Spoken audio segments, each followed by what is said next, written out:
And so please describe to me what the aesthetic look is exactly. More like this guy here. Yeah. So we'll go ahead and bring Oh wow, you really have to come in here? like this guy. Is this No, is this really happening? He met the other guy behind you, bro. Like I don't know what you're talking about. I'm right into that bad boy. You can stay right there, behind the camera, behind the camera. No, see now that you got me jealous now. That's okay. That's not no, fair. but you're more in the category like Wilfred Arnold. Okay? My man. Okay. Yeah. Arnold Ferrigno. Huh? Okay. Aesthetic.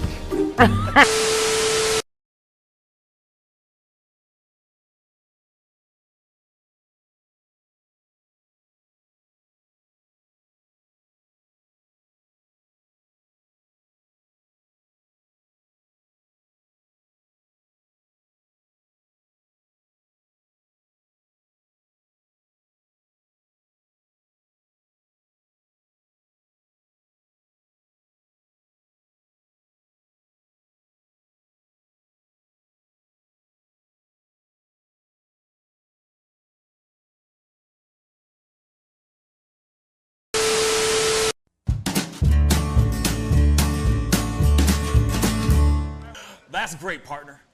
You two ever go out place everything in its proper place? That does not make sense, but we usually do go. We head to Kroger's, and we work. Yeah.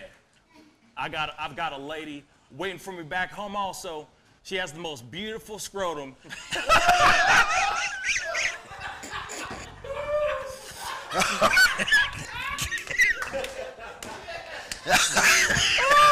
Oh, God. And when she sings, she sounds just like a puppy dog.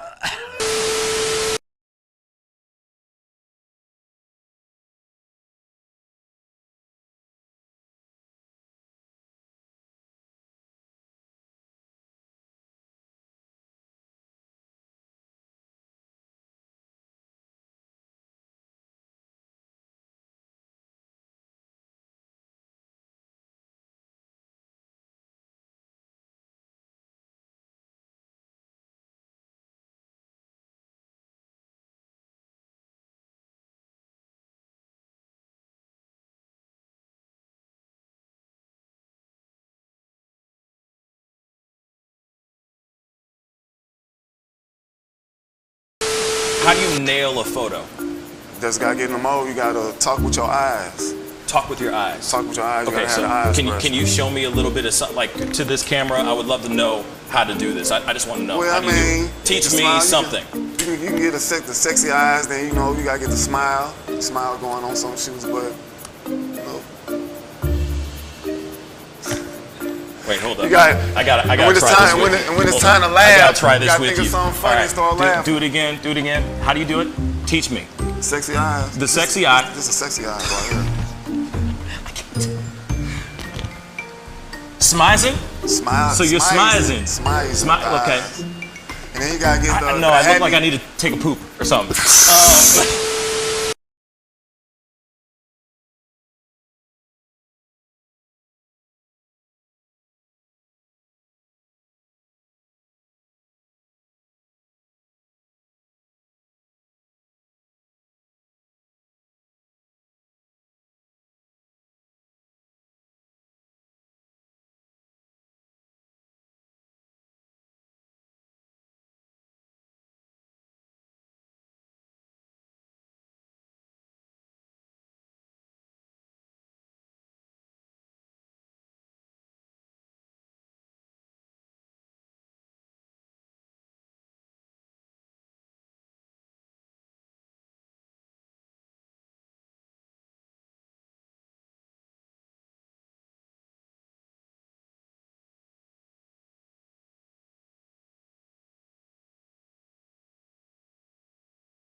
Wish words were like little toy guns. No sting, no hurt, no one, just a bang, bang. Right? Is that it? Yeah, it's something like that. Just a bang, Toy bang, guns. rolling off your tongue. Toy guns. It's no smoke, no Bang, bang. bullets. Water guns. All right.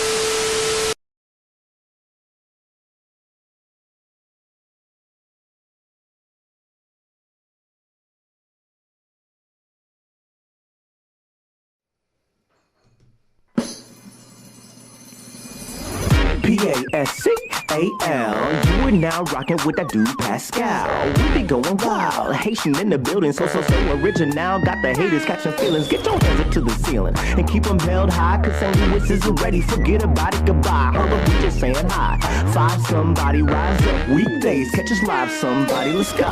Good morning, everybody, and welcome to the Pascal Show. Good morning, everybody. Happy Monday. Happy Martin Luther King Jr. Day. I hope you guys are all having a wonderful one, having a positive Monday. I know some of y'all, it's your day off, and some of y'all are not having a day off. So those that are out there kicking the day in the balls right now, hey, thank you so much for just getting up and being a positive person today, all right? And also, remember, every day above the dirt is a blessing. Let's not forget that. Hope you guys are all having a wonderful one. We got my boys in the house, Jackie Buck. We got T. David should be on hopefully a little bit later on. I don't know. Maybe he fell asleep. Maybe he overslept. But, you know, we got a great show for you guys today. There's a lot of recap of this past weekend. I mean, there's a lot to talk about, right? There's a whole lot of stuff to talk about. Things that I've already talked in pop-up videos, but we definitely want to open up the conversations and have that discussion with all of you. You know, I haven't had a chance to really talk about the things like Wesley Beeler to the Jenna Ryan situation. There's other developing stories as well, which we're going to break here on the show today as well. So, you know, sit back, relax, and enjoy the show. But before we jump into all this, definitely hit that like button down below. Let me know that you're having a good day. And, you know, I'm going to ask the fellas, Jackie, T, what's a guan? Well, you know, it's Monday. Yes. So just making sure my eyelids are open. I haven't had coffee yet, so You haven't had coffee? maybe a little slow this morning. We'll see. Taste But it. otherwise, you know, just crushed out some you know, projects at home over the weekend, and yeah, just feeling good. It's you know, passing 22,000 on the subscribers list here. I've just been watching that over the weekend too, seeing you just rolling around. Just 20,000, no big deal. 21,000, no big deal. 22,000, all right. Yeah, man. Yeah, man. It's a wild. It's been a wild couple. I mean, it's been a wild couple days. Let's be real. It's only been a couple days, y'all. And but I'll sit here and say, don't stop. Keep subscribing, please. You know, no complaints here. This has been a blessing. Real talk. This has been a wonderful blessing. And yeah, 22,000, y'all. We're almost at our goal, which is 25. I mean, the goal is not 25. Let's be real. But that's the first threshold that we're trying to get to. Was 25. Yes. You know, 20,000 was still very exciting. I'm not going to lie. 20,000 was very exciting. But now that we're in 22, it's crazy. And it's quickly starting to progress. And I'm just excited. I'm excited to see where this all goes. You know what I'm saying? It's been a real blessing. It's been a real blessing. Last night we had a yesterday afternoon, I had a crazy show because I was showing you guys the things that were going up or going on in the Capitol building, inside the Capitol building, right there on the floor. And it was insane. And the turnout for you guys, everybody who tuned in, was just unbelievable. It was such a surprising thing. And I can't thank you guys enough for coming in and just watching the stuff there. You know what I mean? And we're going to talk about that here, of course, a little bit too, a little bit of a recap as well. But before we do that, T, how you doing, my brother? How's your weekend? You know? All good, all good. I had a 3-day weekend, of course, because I'm off today. So I really appreciate, the day of service. MLK Day is very important. Yes, Hopefully it is. everyone can get out and, do something just to help out their community. With COVID, it's different this year, but hopefully we can do something, a virtual donation. Maybe you can FaceTime somebody you haven't spoken to in a long time. Just to spread some love. Maybe plant a garden, clean up the neighborhood, something like that. But I definitely want to continue to support, this peace and love throughout the world. I know it sounds cliche, but that's what we need the most. So besides that, the Pascal show this weekend was popping, and I'm excited to be part of the team here. And let's continue to keep this ball moving. Yeah, man. Let's let's transcend. Let's transcend all day long. Transcend. And if you can, buy local, support your local black businesses because they're out here and they're also hurting just as much as any other businesses that are maybe around your corner. You know what I mean? So most definitely support local and definitely support black businesses. You know what I'm saying? Go to the local, soul food joint today. You know what I'm saying? Drop a couple bills on them. Support all day long. And of course, we're going to be talking about MLK. And of course, we'll be listening to his speech a little bit later on in the show today. But I do also have somebody coming on today, Jaye Person Lin. He is a lawyer, and he was tackled, tased, and arrested inside of a court because he was wearing a dashiki. It's the weirdest, craziest story. He will be on live at 10 a.m. to talk about everything that happened. We will also be looking at the footage as well, a little snippet from the footage. It's insane that a lawyer who is on his day off, just going to court to pick up some things, is later on tackled, tased, and arrested for nothing. For just wearing, for being plain clothes lawyer. It's crazy. It's absolutely crazy. So he'll be on today to talk about everything and how he was sentenced to a year of probation because of this particular situation. So we're going to be hearing straight from his mouth what happened, putting in his own 2 cents on what he thinks, his thoughts on everything and how he's dealing with this information and with this whole situation. It's absolutely terrible. So he'll be on at the 10 o'clock time, and we'll be chopping it up with him very, very soon. But we got to jump into these news stories, man. We got to jump in. You know what I mean? We got to move, baby. All right. So over the weekend, I broke a story about and this was like random. All right. There was a story about a man that was pulled in at a checkpoint near the Capitol Hill. And he later on, during the search, they found over 500 rounds of ammo in his truck, and he had a Glock under his armrest with one in the chamber. Right, a loaded weapon with one in the chamber. And now this is the crazy thing. Now there's been updates. I was going to do an update story on it yesterday, but I was like, you know what? I'm just going to let things sit, and we're going to talk about it live. I want to talk to the family about it. I want to talk to y'all about this. So he finally is released, actually, because they found out that apparently this was an honest mistake. We got to check out this video. To me, I think it's absolute madness that this story even happened. And the fact that he got out so quickly is also very surprising to me as well. So let me pull this thing up. It's just being slow. Gotta love that stuff.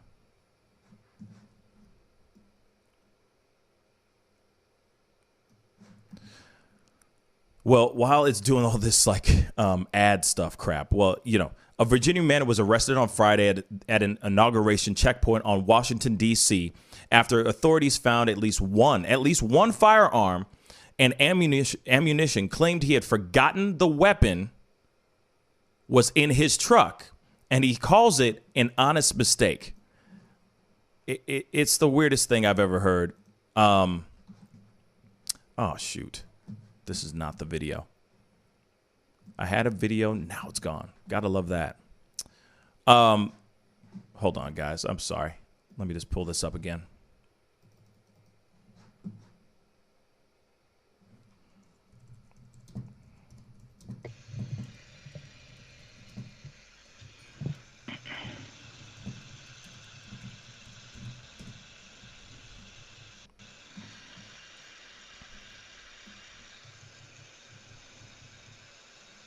Man, where is it? The video that I had was him getting interviewed, and he was, you know, basically just you could see in his face how it's, you know, it's a terrible experience, a terrible feeling to be somebody in this kind of situation. Man.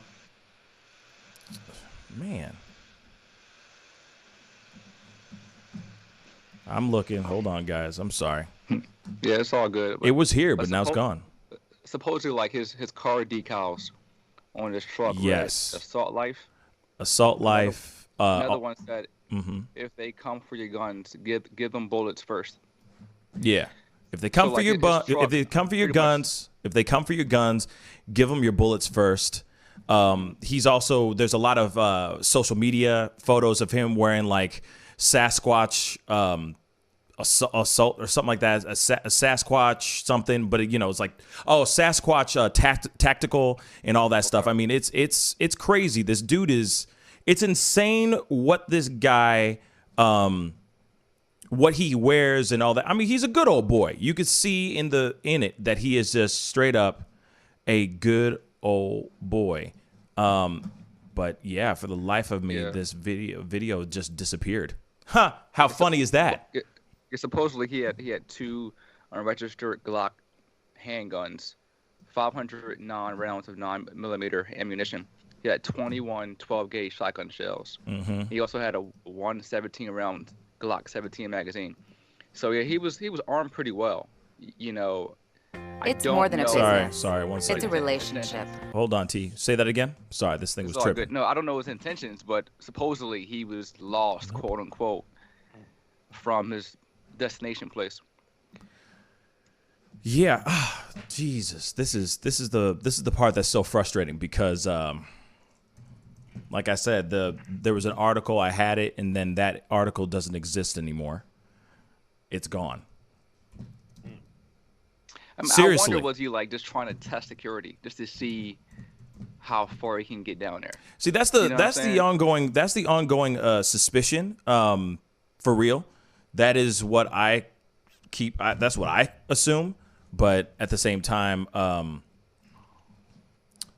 shoot, maybe you guys can help me. This is crazy. I'm looking for one. Like I said, he's got a baseball cap on. It's got an American flag on it. It's got it's a, camo American flag. Yeah. Camo American flag kind of baseball cap on. And, yeah, it was here and now it's gone. Seriously. That's so bizarre. Oh, here we go. Interview with Fox 5. Oh, I found it. I found mine. Oh, my God. Bruh, talk about some serious deep dive, bro. That was stupid. All right, guys, I'm sorry about that. I got the video right here. So let me pull this up really quick.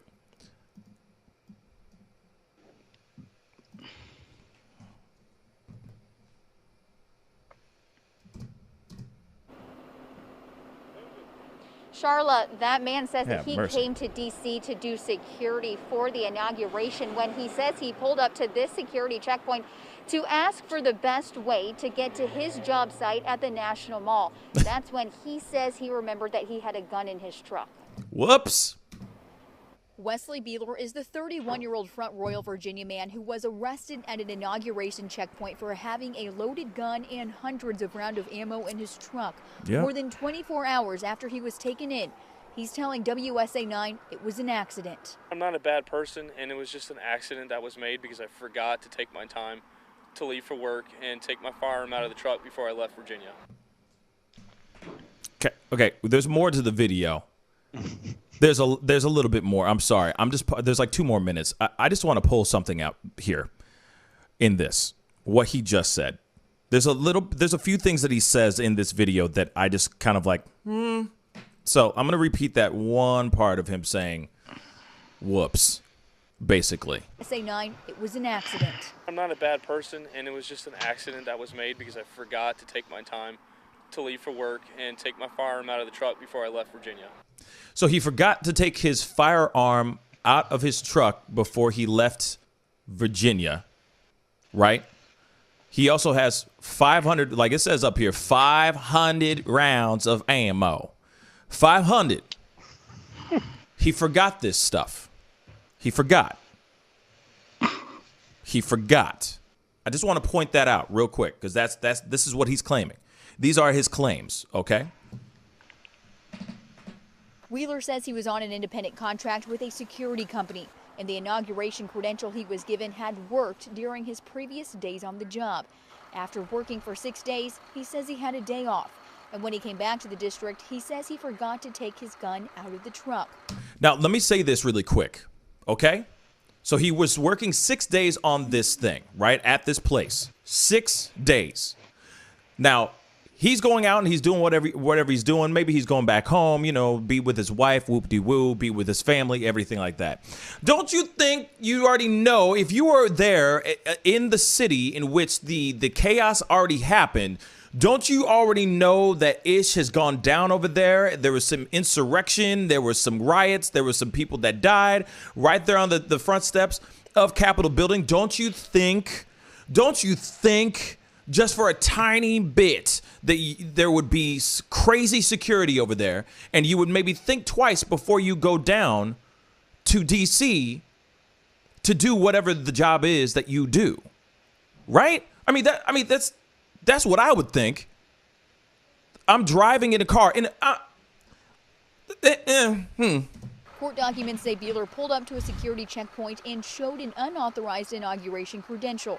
That's when officers noticed pro-gun decals on Beeler's truck and asked if he had anything that could hurt the officers. Court documents say Beeler told the officers about the gun and was then put in handcuffs. Yep. The moment they said they were going to search the K9, I remembered that it was in the vehicle. That's when he remembers. That's when he remembers. Let me repeat that. That's when he remembers that he has a gun in the car. That's in his armrest. Like literally, an armrest, just so you know, my peoples, my beautiful people. An armrest is like this. It's right there. See? You're driving your car. Obviously he was driving a truck. F-150. They got really nice big old armrests, so you can put a gun inside the armrest. Some of them are equipped like that. But his armrest is right here. He's driving his big old truck like this, having a grand old time, you know what I mean? Drinking out of his Dixie cup, probably dipping. He looks like a dude that would dip. No offense. But anyway, armrest. Right here, gun. You forgot that you have a gun in your car? I guarantee you, if somebody was going to try to carjack him, he would remember he had a gun in his car with the quickness. You forgot? Yep. Bruh. You know, I was in such a rush that day, and I was really nervous. I really was, because I know there's different laws. I don't know what the laws are in D.C. He says in Virginia.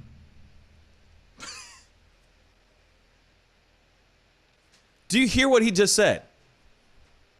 Mind you, this is a good old boy. No, and don't get me wrong. This dude could very well be an honest. This could very well be him being extremely honest. I'm not calling him a liar. But it seems like suddenly ignorance, naivete, or just being a dumbass just happens to happen at the most convenient moment. It just, let me repeat that one more time because it's just too good to hear, to not hear one more time. When they said they were going to search the K9, I remembered that it was in the vehicle. You know, I was in such a rush that day, and I was really nervous. Oh, darn. I really was, because I know there's different laws. I don't know what the laws are in D.C. He says, I'm so sorry. He forgot the laws. He forgot what the laws were in D.C. Come on, y'all. It's funny. If this was a black dude and this happened, oh, well, one, he would have been dead. Two, these excuses would not work. These excuses would not freaking work. By the way, that dude would have been locked up for like the whole weekend. But funny, he got released almost immediately. He didn't stay the weekend. He didn't stay in there for the weekend or nothing. He was in and he was out. And he's here to live to tell the tale and going, oh, I forgot the laws. I'm so sorry. I forgot the laws. The laws of D.C. What? There was something that happened on the 6th. Does anybody how can you forget that? I am sorry. How do you forget that? Have mercy, man. This doesn't make any sense to me. In Virginia, he's a licensed carrier and never meant to cause any harm across his state line. Of course not. I'm not a bad person, and all I've ever done was try to help people, especially in being corrections, to try to lead people to a better path. Not what I want to, be known for. I've always tried to pick a job that was good for, the portion of the world that I'm in. Did you hear that? One more time. I'm sorry. One more time. Not what I want to, be known for. I've always tried to pick a job that was good for, the portion of the world that I'm in. The portion of the world that he lives in. What the hell does that mean? What does that mean? I try to pick a job that works for or that helps the portion of the world that I live in. What does that mean? Now I'm sure it's him being like, hey, I'm a good old boy. I'm trying to help my country, that kind of thing. I get it. But you're driving down near the Capitol. You got all these decals and bumper stickers. You got over 500 rounds of ammo in your ride. You have a loaded Glock with the one in the chamber in your armrest that you suddenly forgot that you had 500 rounds of ammo and a Glock in your ride. That just doesn't make any bloody sense. No offense to anyone that feels any type of way about this, but this does not make any sense. Something else about this, and I don't know if we missed it. It might be later on in this video.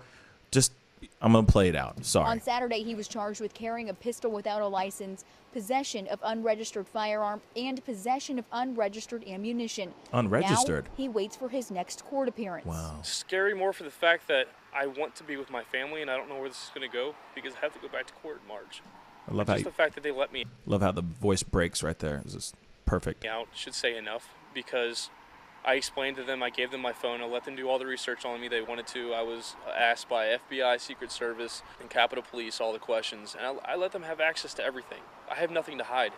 I'm not a terrorist of any sort. I forgot my firearm was in the truck. And ammo. I went to do an unarmed security job. There it is. There it is. There it is. There it is. There it is. I'm playing it one more time. I'm sorry for doing this deep dive, but I'm sorry. He makes me... There's suspicion. I'm not saying that he's not the one. I'm not saying that he's a bad guy. But something doesn't feel right. And he could very well be innocent. I'm sorry. I'm not trying to tarnish anybody's name. Period. But you just got caught with ammo, guns, unregistered ammo. Just saying. In DC, but registered in Virginia. Sure. Right. Okay, sure. That's fine. But you're driving with this stuff into knowingly a place that is on high alert. High-ass alert, y'all. High-ass alert. This is one thing I want you to hear one last time, and then I'm done with this video. Just hear this piece one last time. I forgot my firearm was in the truck, and I went to do an unarmed security job. That's it, right there. I came here to do an unarmed security job. Unarmed security job. Let me repeat that one more time. Unarmed security job. So you're a mall cop. basically Paul Blart, if you want to say that. He's the most jacked, most ripped, proud, not saying proud boy, but you know what I'm saying. Good old boy, Paul Blart you've ever seen. But he's going down there for an unarmed security job. So why does he have the Glock? Why does he have 500 rounds of ammo in his reside, my babies? Why? If he's going to a job in which he does not have weaponry on him at all of those kinds. Sorry. He's lying. Some ain't right. Some ain't right, my people. Something just ain't right. Now, I'm not sitting here saying that, hey, that he didn't do anything wrong, or I'm not sitting here saying that it's him. He did it. He's a bad guy or anything. I'm not trying to put any, I'm not trying to speak bad on his name, but that interview, I'm sorry. It's just weird. It's just a little weird to me. And I understand that there's also people that are saying, like you just said, T, maybe he was just used as a pawn. Just to see how tight security is. Thank God security is that tight. But he's sitting there going, I need to call. I want to go back to my family. And I didn't realize I forgot. I forgot I had a Glock in my armrest that was loaded with one in the chamber. I'm sorry, I didn't know. I forgot I had 500 rounds of ammo on the back. And you know what I'm saying? Come on. I'm supposed to be here for an unarmed security job, but you have weapons. You know what I'm saying. Finish the word. From the unarmed security job position people that hired him. Yeah, he's been working here for 6 days. Yeah, he did take a day off. That's what I'd like to see too. I want to see them go, hey, here's the credentials showing proof that he's here. Man, if you just Googled this dude's name, obviously everyone, this, like I said, we got digital detectives out there. We got social media sleuths out there. Y'all are going out there and finding photos and stuff. He is a good old boy. And there's nothing wrong with somebody who loves his gun. And there's nothing wrong with somebody putting on the back on their bumper, like, hey, if they ask for your gun, give them your ammo. Give them your bullets first. That's fine. But welcome to the world that we live in right now. Insurrection just happened 12 days ago? Right? Something like that? Yeah. 12 days ago, y'all. So, I'm sorry, it's still a little fresh. You see what I'm saying? So why would you go? I'm sorry. It's just weird. He's BSing. I mean, there's no way this good old boy who knows about guns, I'm pretty sure he has a wealth of knowledge of guns since he was probably a small child. And for him to have decals on his actual vehicle, promoting, different gun slogans and quotes, he knows his guns. And for him to claim that he had no knowledge of the gun laws is pure BS. I got into guns about 7 years ago, and I live in a pretty gun-friendly state, but around me it's not. So we know if we travel to New Jersey, New York, right, Ohio, Delaware, D.C., we can't get in with our gun. We can't, period. You have to have other gun licenses to enter those states with a gun legally. So there's no way someone living in Virginia doesn't know the gun laws of the neighboring state. That's one of the first things you learn, is what states can I travel with my gun legally. So he's BSing. He surely is. He totally is. I mean, and I'm sure, you know what I'm saying, this is the same type of plea. This is the same type of look. Like, he'll put the puppy dog eyes on and start the voice cracking and everything when he's caught cheating. Baby, I love you. I didn't mean to have it insider when you caught me, but I love you, baby. I just want to go back to my family. I just want to have my family back. You know what I mean?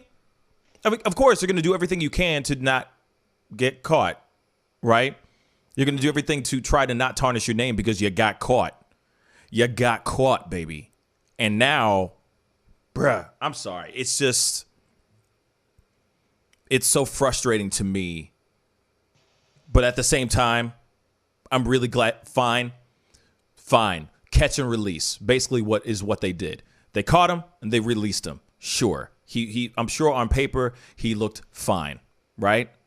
But I'm telling you, this would be a totally different Charles Dickens story if this was on the other side of the shoe. The other shoe was on the other foot. That's what I was trying to say. You know what I'm saying? This would be a totally different conversation. Dude would be locked up like for a while. They would have been giving him a hard time, but suddenly he's just, look at my Instagram, look at my social medias. I got nothing to hide. Most of the time, the guys who have nothing to hide are the ones you need to really watch. So there is that weird, crazy idea that maybe they brought him in like as a test, as a pawn, just to see, because, he probably perfectly fit the profile that they needed. Social medias are not so bad because, he's somebody who's proud of his guns. Seriously, you Google his name. There are photos of him with his tactical gear shirts and all that. And don't get me wrong, I got friends that are like that love their guns and are proud to exercise their Second Amendment and all that. Sure, there's nothing wrong with loving your guns. You know what I'm saying? There's nothing wrong with that. But with everything that happened just 12 days ago, I guess that was like what? 9 days or so ago at that time, right? When he was caught, I would think twice about anything I was doing before I jumped in the car. If I know that I'm going down to a place that just had mayhem and murder happen and bloodshed, and I kind of fit the description of those kinds of things or the people that were there, I would be going extra mile. I would be going the extra mile. Real talk. Let me tell you a quick story. Quick story. Okay, so in my city, there was absolute mayhem that happened. Riots were going on. This is all during the wake of George Floyd. And people were looting, rioting. I mean, it was absolute mayhem. It was ridiculous. The looting and rioting was unnecessary. And I'll say that to any Antifa, BLM, far extreme Trump supporters, like what happened on the 6th. So there was cops were swarming. Cops were everywhere. You know what I'm saying? And I attended a few marches and all that, but I was never a part of any of the riots. I just attended to be there in solidarity, in support, and all that. And as the things are going crazy, I was very concerned about wherever I went. Because one, cops were on the edge of their seat. They were ready to pull over anybody. If I'm driving around and it's the summertime, it's spring, summertime. If I'm driving around in all black with a mask on and a hoodie and all that, looking suspicious as hell, they're going to pull me over because they think I'm up to no good. Also, I tried to avoid areas like the areas that were popping off. Why? Because I could get pulled over for a DWB, driving while black. Those things are real. And it happens a lot in my city. So I'm sitting there going, okay, this is all this madness is happening right now. This is what's going on right now. Do you think I want to pull up to, say, a place or an area that just had looting and rioting, and then I'm going, I'm sorry. The masks and the gloves and the baseball bat in the back. No, that's, I was going to go do some batting practice. You know what I'm saying? It doesn't make any sense for you to go to ground zero of a place and just go, I plumb forgot that I had a Glock in the car. Damn. I'm sorry. Driving a very, a car that has decals that spark, that throw up a whole bunch of red flags. You think twice before you go anywhere. If you're watching TV or if you're even connected to any type of social media, that the world is looking at people that might fit your description, unfortunately. So you plan accordingly, especially when you're driving across state lines. You got to think before you act. You got to think before you. I was in a rush. I had to leave. So you were driving across state lines. You were in that much of a rush, but you knew that you were leaving town. What did you have to get down there so quickly for? What were you running late for? You know what I'm saying? And I get it. You're driving down in the city and there's all these new roadblocks. I get getting lost. I get that. But I don't know. It's just like you drove across state lines with these things. And like I said before, if you knew for a fact, that if somebody tried to carjack him or things went down, he'd be like, my gun, pap. He'd know. He'd have it with the quickness. He'd remember.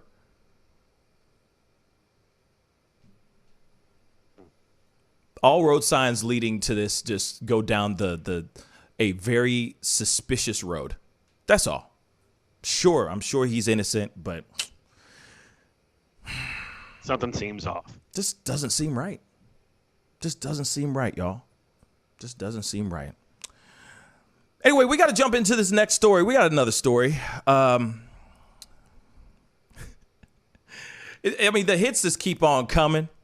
Now, there is a cowboy, a leader for Cowboys for Trump was recently detained because of his involvement with the Capitol riots. And my brother has the story. Which one of y'all has the story? I got that. Yeah, Jackie, what a guam, man. This is funny. So, Cowboys for Trump, they are a pro-Trump organization. I was trying to find their slogan here. Let's see here. Is an organization founded upon like-minded Americans who are concerned about the direction of our country. They obviously believe liberals are not leading us the right way. So there is the president of the Cowboys for Trump, and his name is Coy Griffin. It's Couy. Is that Cooey? Is that how you spell buoy? But Mr. Griffin was arrested because he was down at the Capitol. And then he has been talking about how he was going to return during Inauguration Week. So he said he's going to return to the U.S. Capitol, plant our flag on House Speaker Nancy Pelosi's desk. He was arrested Sunday by the FBI. He is also the Otero County Commissioner. And during the last commissioners' meetings, he had said, I'm going to be there on January 20th, and I'm going to take a stand for our country and for our freedoms. And he said this to the County Board of Commissioners. I'm going to leave either tonight or tomorrow. I got a .357 Henry Big Boy rifle lever action that I've got in the trunk of my car, and I got a .357 single action revolver. The Colt Ruger Vaquero that I'll have underneath the front seat of my right side, and I'll embrace my Second Amendment. I'll keep my right to bear arms. My vehicle is an extension of my home in regard to the Constitution law, and I have a right to those firearms in my car. He's told... he's special. Like during the protest, he goes, we're not going anywhere. We're not going to take no for an answer. We're not going to get our election stolen from us from China. China. And when he was asked, he made comments on Facebook that there's going to be more blood running out of the Capitol if there are more demonstrations.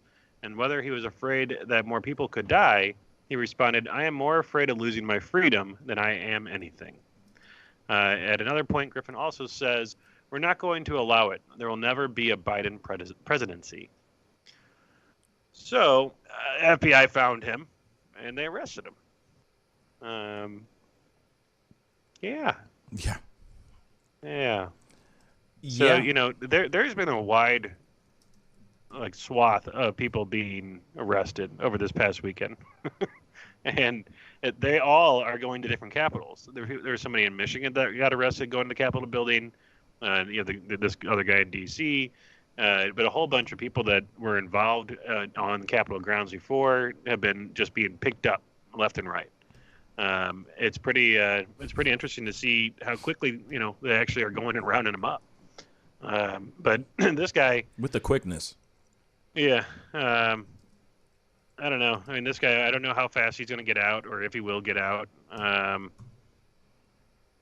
Yeah, but he led all the Capitol rioters in prayer originally when he was on the Capitol grounds. So that was kind of his involvement there. I don't know. It's the fact that he's like a part of the board of commissioners for his town. It's just one of those things. It's like it really is. And he's making statements saying that the election was stolen from China.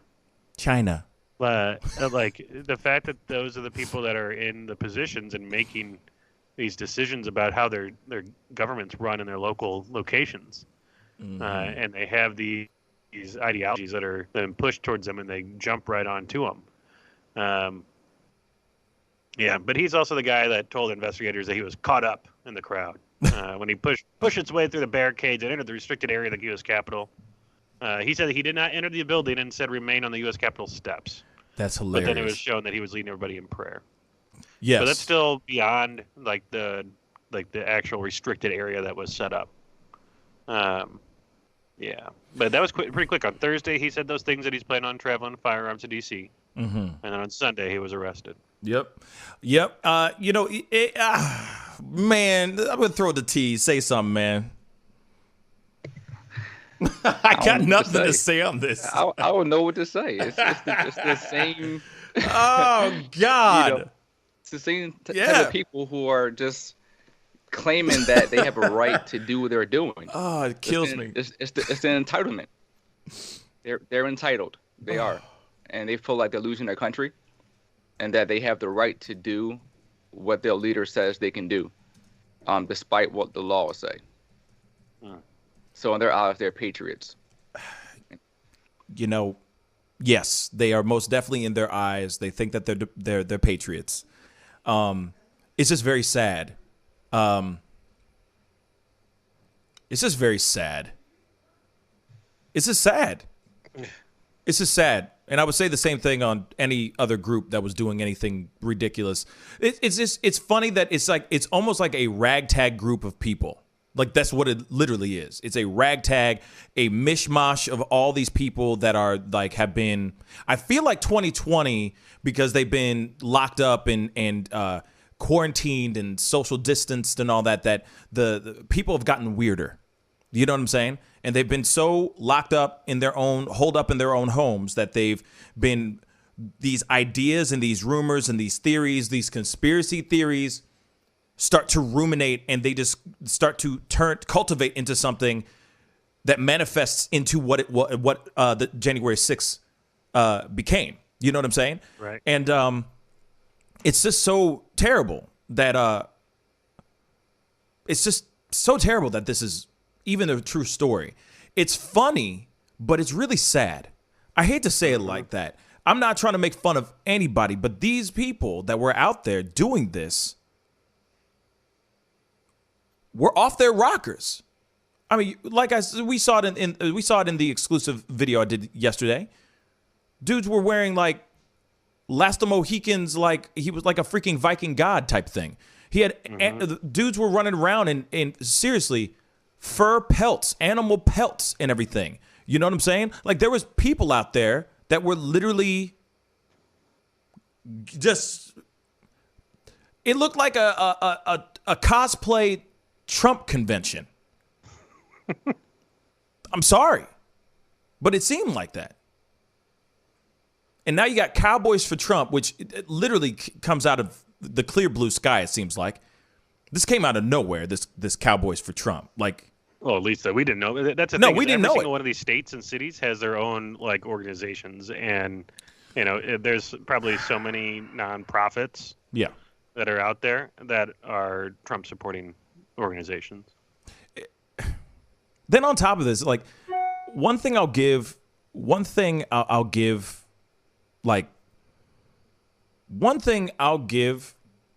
Antifa and BLM, even though, some people there are just as well.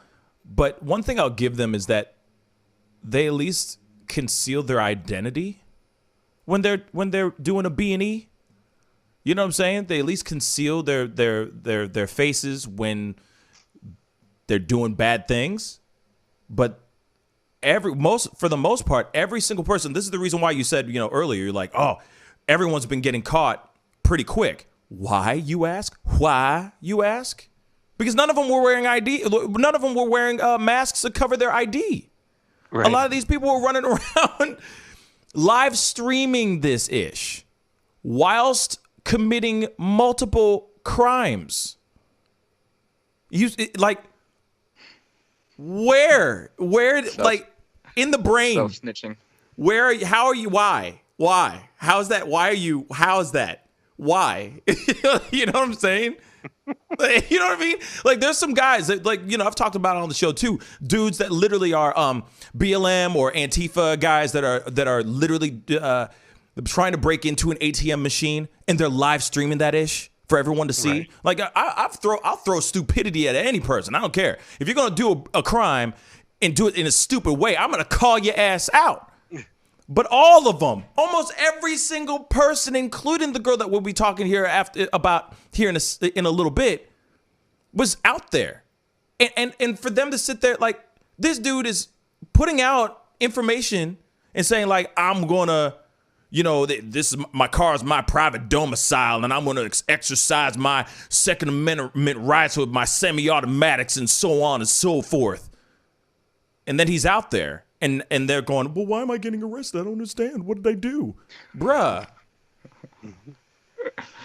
Like the girl. I want Trump to pardon all of us. I didn't know. Oh, my gosh. I didn't know.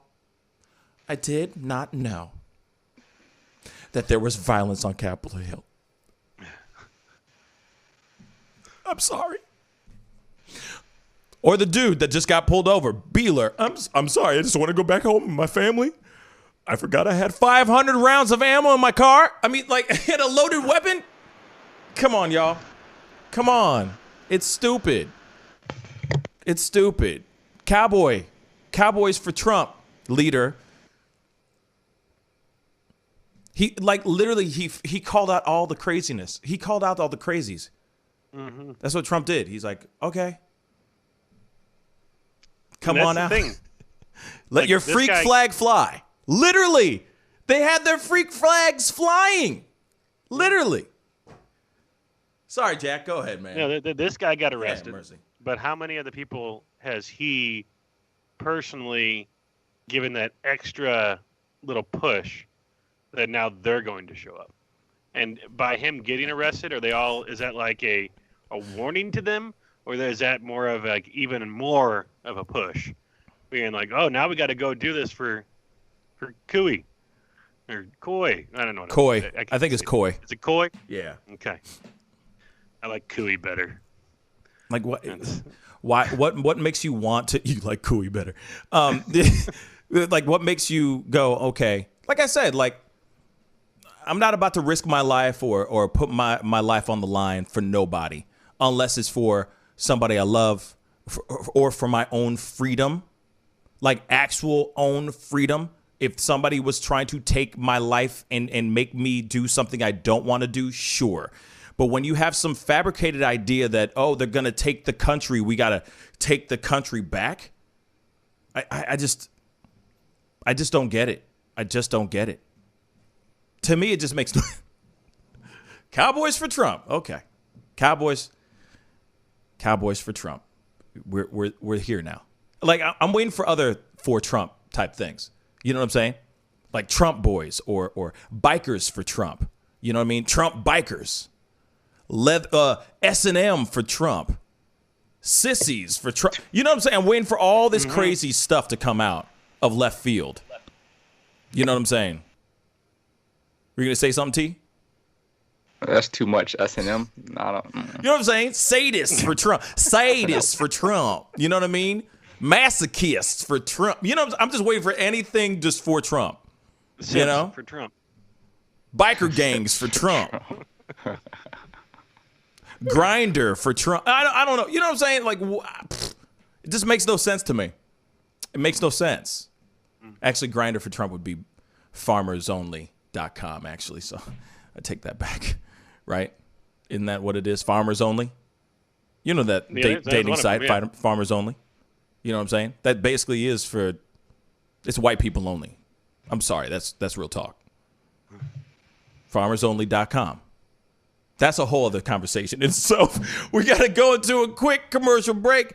But when we come back, I'll be talking to Jaye Person Lin, the man who was tackled, tased, and arrested in court. He's a lawyer himself. He was just in plain clothes, wearing a dashiki, and was arrested for asking some questions in court. It's a very interesting story. We got him here coming up very, very shortly. We'll be right back. This is The Pascal Show. Ooh, get those likes up, please. Bye. We love peace and wellness for the holidays. Don't cancel them. Prepare STL. Decorate. Make it as normal as you can, but slow the spread of COVID. Wear a mask. Wash your hands. Watch your distance. Prepare STL, helping St. Louisans of color prepare and prevail. But you see how he makes these S's in his body right here? That's where he's hanging on, and then he's moving forward with the locomotion of his ribs. That is classic Missouri rat snake right there. So I'm gonna go ahead and grab him before he gets into a hole. Now, these snakes are not biters. They won't bite as long as you don't squeeze them. If you just stop them like this, it'll freeze them, and then you just gently pull them back. As long as you don't squeeze them, they won't bite. Yo, Mike, what's up, man? Guy? Good to see you, man. Yeah, so Sugar Fire. Yeah. Fully open, right? Yeah, we're pretty much open. So you can't sit inside yet. Monday you can sit inside a little bit. We'll have 25% of the tables inside, and then we're letting it rip outside. So I know that there's a lot of people really concerned about staying safe and all of that. No, so what are you guys doing in regards to that? Well, we have extra people to clean and rub everything down all the time. Everybody inside's wearing masks. And we have those little stickers on the ground so everyone can stay 6 feet apart. Right on. The tables are all spaced out, inside and outside. Sugar Fire, open in full effect right now. They're staying healthy, they're staying clean. Go get you a rack of ribs. Sugar Fire, open right now. Thanks.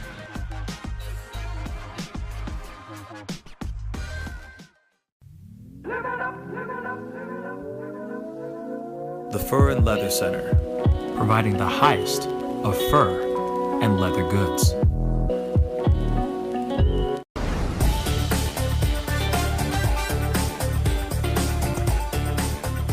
You're gonna perform tonight. I can't make this interview boring because this man is too exciting as a host. And I'm truly saying this, and if y'all can't do this, me and this man here is gonna leave and go somewhere else so we can get some love. I want everyone in the building to say, I love Pascal on the count of 3. 1, 2, 3. Wow.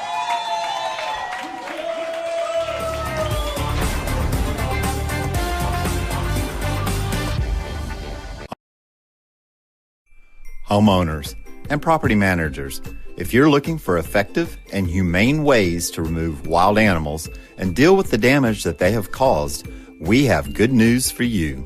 Introducing Wildlife Command Center, a professional nuisance wildlife management company specializing in providing animal removal for residential, industrial, and commercial clients. We are the only wildlife company that checks 70 different areas on a structure to determine the answers to the following questions. Exactly which animal are we dealing with? How is the animal getting inside the home?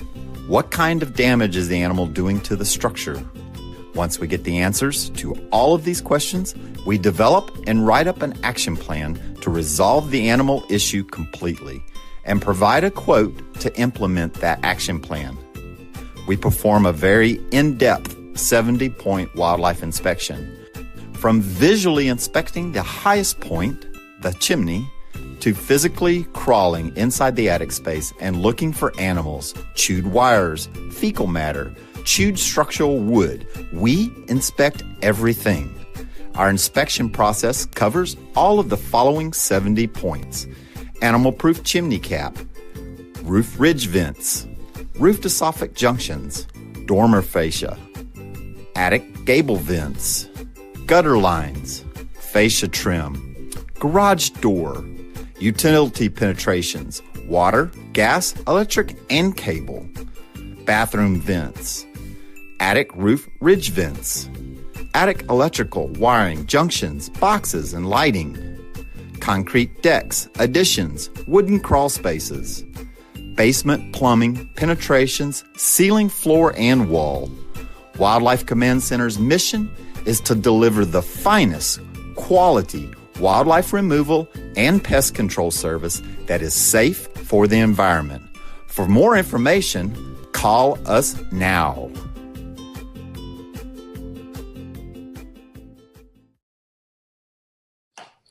Hey, welcome back, guys. Thank you guys so much for tuning in and sticking around and being a part of the conversation. If this is your first time checking out this show, please go hit that like button down below. And don't forget to crush that subscribe button. I do this show Monday through Friday, 9 a.m. Central Standard Time. And I also do an evening show on Tuesday through Thursday at 7 p.m. Central Standard Time. So in the middle of the week, you get me 2 times, all right? Yeah, man, so please hit that subscribe button. Don't forget to hit that like button. We got to jump into this conversation. I have somebody very special on. But before we sit down and talk with him, I want to show you guys this video. This is the craziest thing I've ever seen, where a black attorney is illegally tased, tackled, and arrested, basically for wearing a dashiki. Take a look.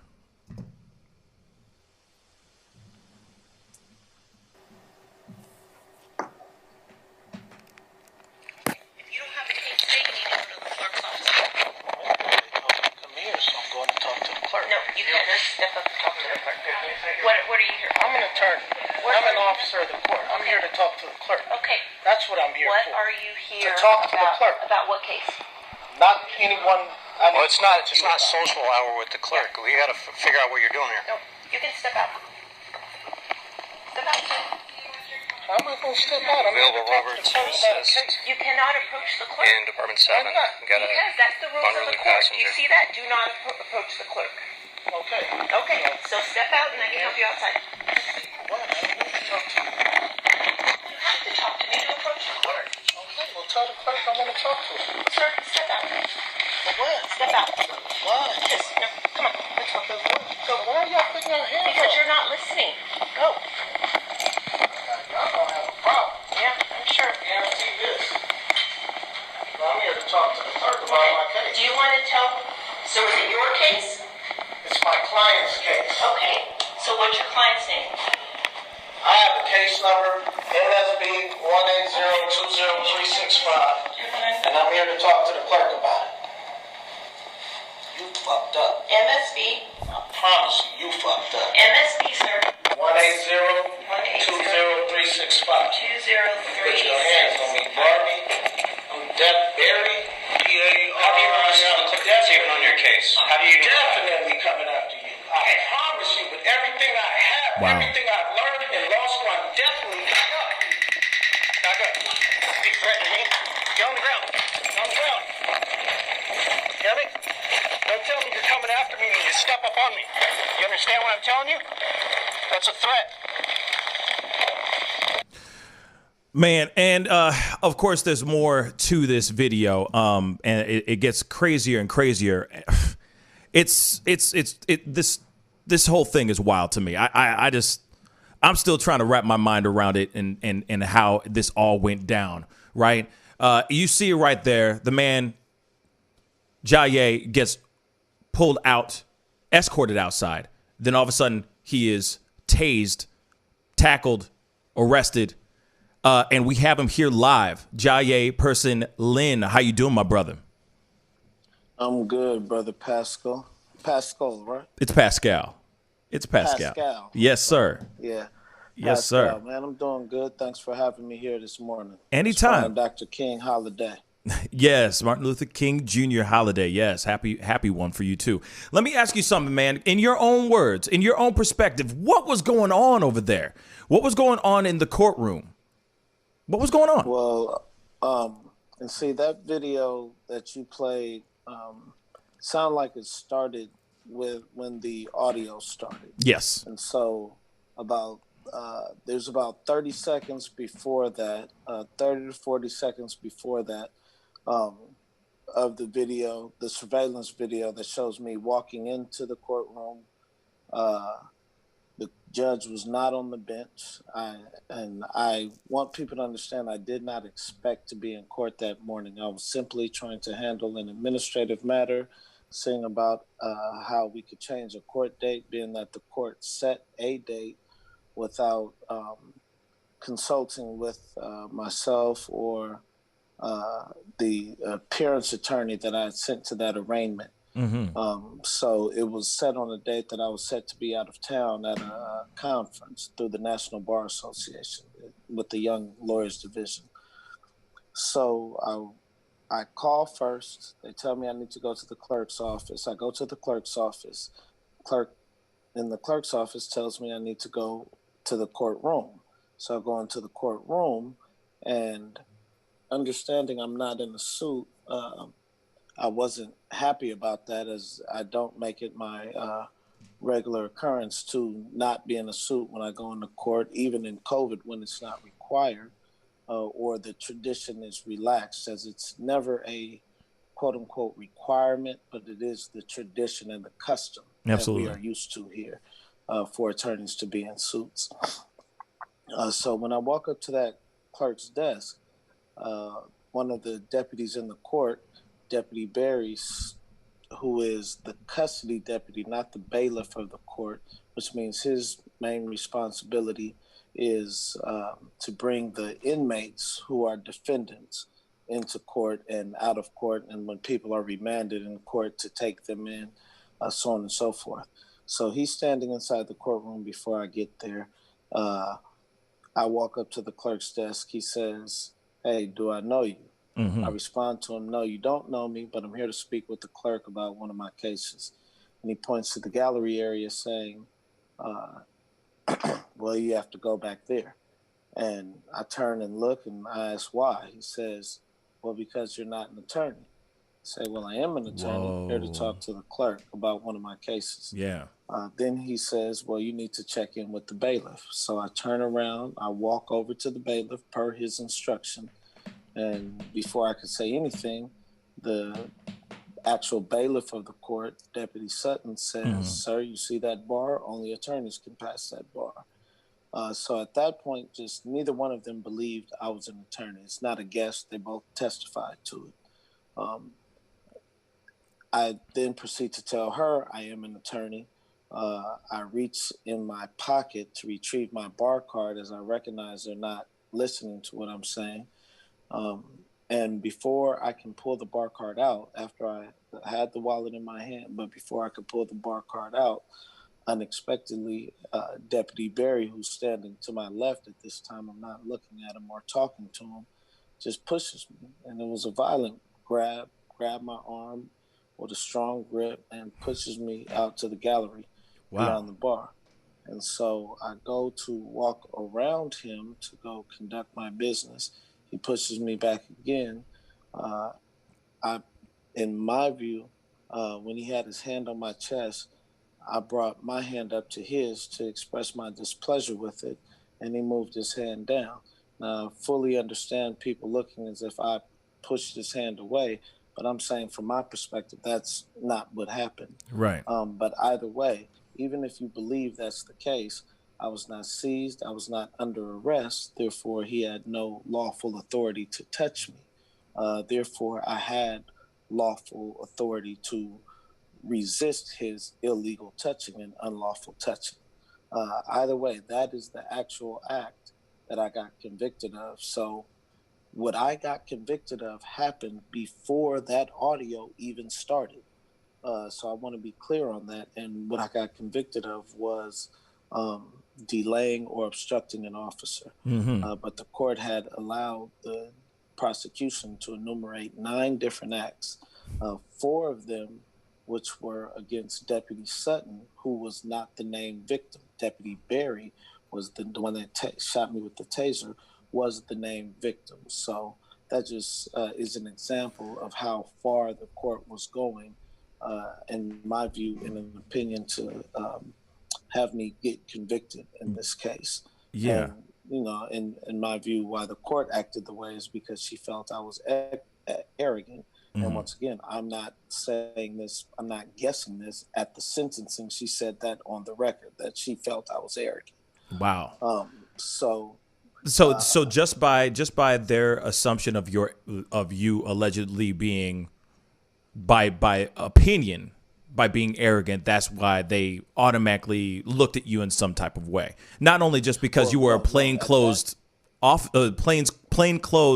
lawyer, but also because of your, I guess they thought you were coming off as defiant. The officers, that's how they viewed it. They did not believe I was an attorney. Therefore, they felt I was just being defiant. But the thing is, obviously, if you watch the video, while they're telling me I cannot approach the clerk, you see the white woman DA walk through the well of the court, which is the area we're not supposed to walk through, whether court is in session or not. She walks through the well of the court to approach and retrieve something from the clerk, doing exactly what I'm seeking to do. So obviously, that's the clear evidence that attorneys can do what I was seeking to do. And so the officers acted based on a disbelief in me being an attorney. And I want people to understand that that disbelief went so deep. In their mind, it was impossible for me to be an attorney. In Deputy Barry's mind, it was impossible for me to be an attorney. That's why he went to violence before making any effort to verify whether what I was saying was true or not. He deemed me a liar and, you know, a fake. He was wrong, but I'm the one that received punishment. So after he pushes me that second time, his hand comes down off my chest.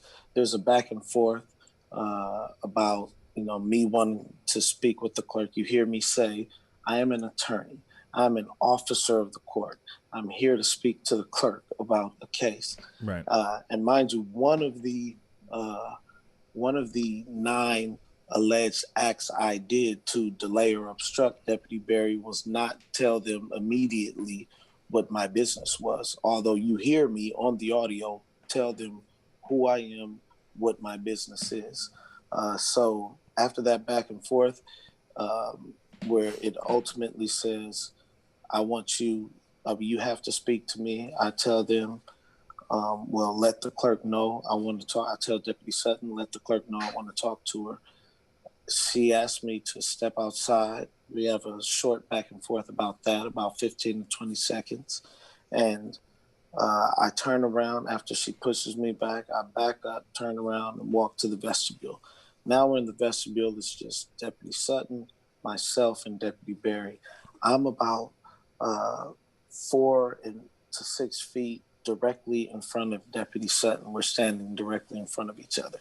Deputy Barry is about 2 to 4 feet to Deputy Sutton's right and about a foot or two behind her. I am now, so he's to my left, maybe, 6 or 7 feet from me at the closest. So after I give Deputy Sutton the case number, I have my cell phone in my left hand, my wallet in my right hand. Right. I look at Deputy Barry, and that's when you hear me saying, "You fucked up." And that was as I say, you fucked up when you put your hands on me. And I promise you, I'm going to come after you with everything I have and everything I learned in law school. That was a direct response to him saying, I'm not an attorney. Now, I understand it was strong language. I understand, yes, we were in a courthouse, but I also understand that I didn't take this outside of the realm of professionalism. Some people may say I did when I walked in without a suit on, but it was unnecessary to have that, being that I was not going. One, it's a tradition. I could technically appear in front of a judge in, Chinese formal garb, in African formal garb. And although these were more casual clothes overall, I was not appearing before a judge, ultimately, is what I want people to understand. Right. And I identified myself and tried to show my credentials and was never given the opportunity. So after I say what I say, and I'm going on to say that I'm going to come after you with everything I learned as an attorney, that's when he shoots me with the taser. It's funny because I noticed that like even before you guys walk into the actual hallway outside of the courtroom, he already has the taser out. Like the taser was already like hanging out. He was holding it as he's walking in to the hallway. So it was like he was already ready to use this on you. And so, and that's such a terrible thing. You know what I'm saying? I'm sorry that even happened to you, my brother. Given the fact getting tased, tackled, then arrested, all because you're sitting there going, "Hey, I am a lawyer. I am a lawyer," is absolutely terrible. So let's move over to the part. Like I understand that you ended up going to court. And now they have given you 1 year probation because of this situation. Yes. Tell me a little bit about that. Yes, well, the trial, this happened in the San Bernardino Justice Center, Department S7, which is in the city and county of San Bernardino. San Bernardino is the largest county in America as far as land mass, geographical square miles. Mm-hmm. It's much smaller than Los Angeles County, where I'm from and where I live and mainly practice in population-wise.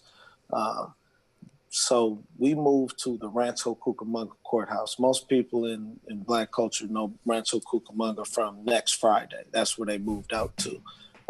Right. So it's a real place for all those that thought it was somewhere that was made up. Mm-hmm. So we go to the Rancho Cucamonga courthouse. It's that area is about 9-10% Black. It's 10% Asian. But of the 24 jurors, I had 0 Blacks, jurors in the jury pool. 0 Blacks, 6 Asians, about 10 whites, and like 8 Latinos, something like that. But definitely 6 Asians and 0 Blacks for sure. On my jury, ultimately, there were 3 Asians, about 4 Latinos, and like 5 white people. And then the alternate was a Latina as well. So, that was one thing that obviously I did not feel good about. When I looked at the demographics, I expected there to at least be 1 in the pool, right? So we start the trial. The judge is allowing the prosecution carte blanche, basically, to do whatever they want and restricting the defense as much as possible.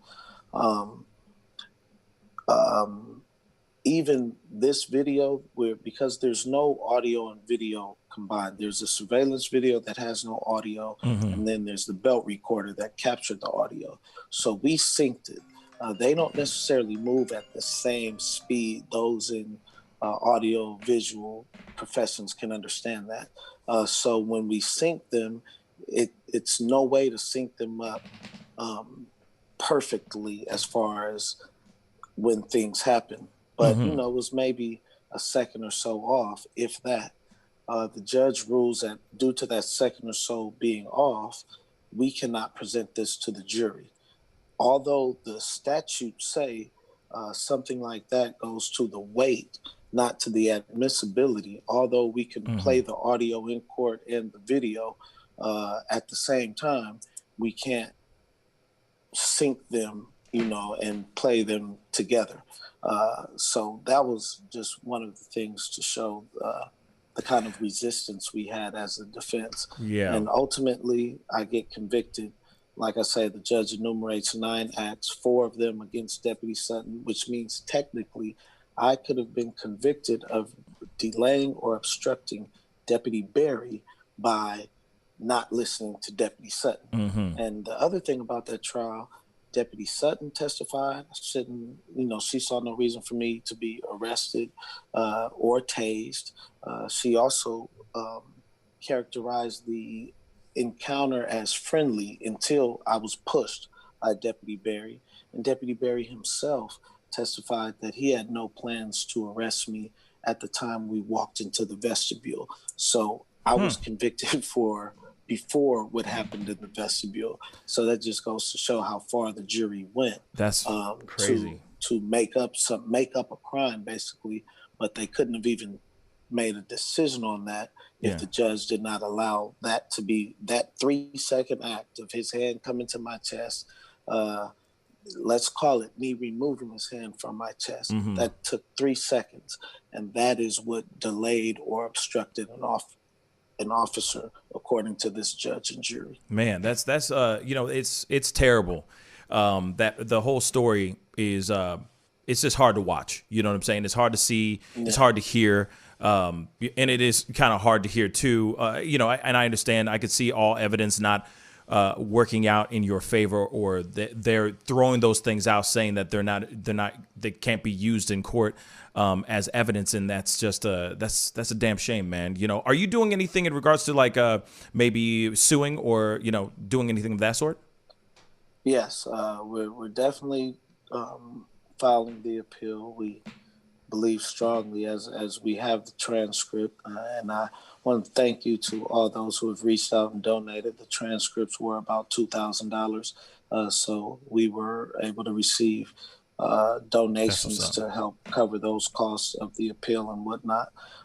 That's good. But reading the transcripts, there's still no where in the transcript where it says this act delayed him in this way. And let me be clear, in the way a 3-second act can result in a criminal delaying of an officer. Let's say I see an officer running through, chasing someone. That person runs through the door. I close the door and lock it. And the officer can unlock it from the same side I closed it. But when I do that, it's delaying that officer in the performance of their duty. I see them in hot pursuit of somebody and I'm delaying them. Gotcha. He was standing in the courtroom not doing anything. Right. After he pushed me, he stands back on the podium and leans on it, then walks off to the side to put the taser behind his back. One reason why sometimes I don't mention that part is because in the moment I did not know he did that. I did not know he took his taser out and put it behind his back. So I just want to be clear that something like that would be actual delay. But I was prosecuted under the theory on that particular act that since even though he testified, his number one duty is to secure the judge, number two, maintain the inmates in lockup, bringing them to and from court, and number three, love, peace, and wellness for the holidays. Don't cancel them. Prepare, SCL. To me, under that third duty of maintaining the security of the courtroom, the prosecution argued because he did his duty of maintaining the security, he couldn't simultaneously do his duty of manning the inmates, although he was already in court, not manning them already. And that's how I delayed him from doing his job, which means the precedent that was set, if you get pulled over for talking on your cell phone by an officer who was out doing a DUI patrol, you are delaying that officer from doing a DUI patrol while they're pulling you over for the cell phone. So every time an officer pulls you over, they're no longer patrolling, which means you're delaying them from doing that, or they might have a report to write. And since they got to stop you, you're delaying them from writing that report. It's quite ridiculous. But that is the philosophy under which I was convicted. Man, it's like I said, it's a terrible series of events. It's something I like to say all the time. But it is. One thing led to another that led to another. Jaye, all I can say is, stay up and I send nothing but well wishes and positive vibes as you go through the stuff that you're going through right now. I know that you have a 1-year probation right now, but hopefully you can find justice, even if it is a civil suit or something like that, in regards to what happened, because it's truly unfair. And I appreciate you coming on to talk about this and tell your story. I appreciate you having me. I appreciate you having this platform. I know it's largely a labor of love. And, oftentimes these things turn into something bigger. But, you have a great, wonderful radio voice.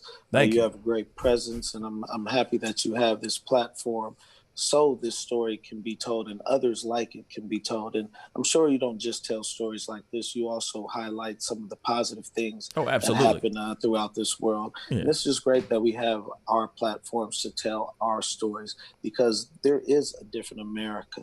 The Declaration of Independence, when they stated, we hold these truths to be self-evident, that all men are created equal, they clearly were not talking about us, because the man credited for writing those words, Thomas Jefferson, held slaves. So there's no way he could have been talking about them when he said they have the unalienable right endowed by their creator to life, liberty, and the pursuit of happiness. Mm-hmm. And so we have to understand that is the foundation. If that wasn't enough, when we were mentioned in the Constitution, it was as 3/5 of persons.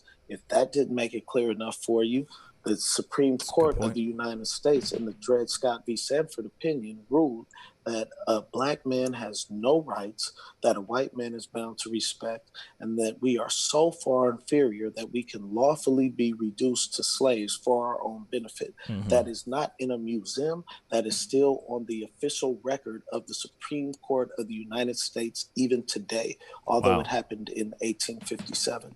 And so when we talk about these reforms and this and that, there is no way, when that is the foundation, everything built in this nation is built on that foundation of our inferiority and white people's superiority.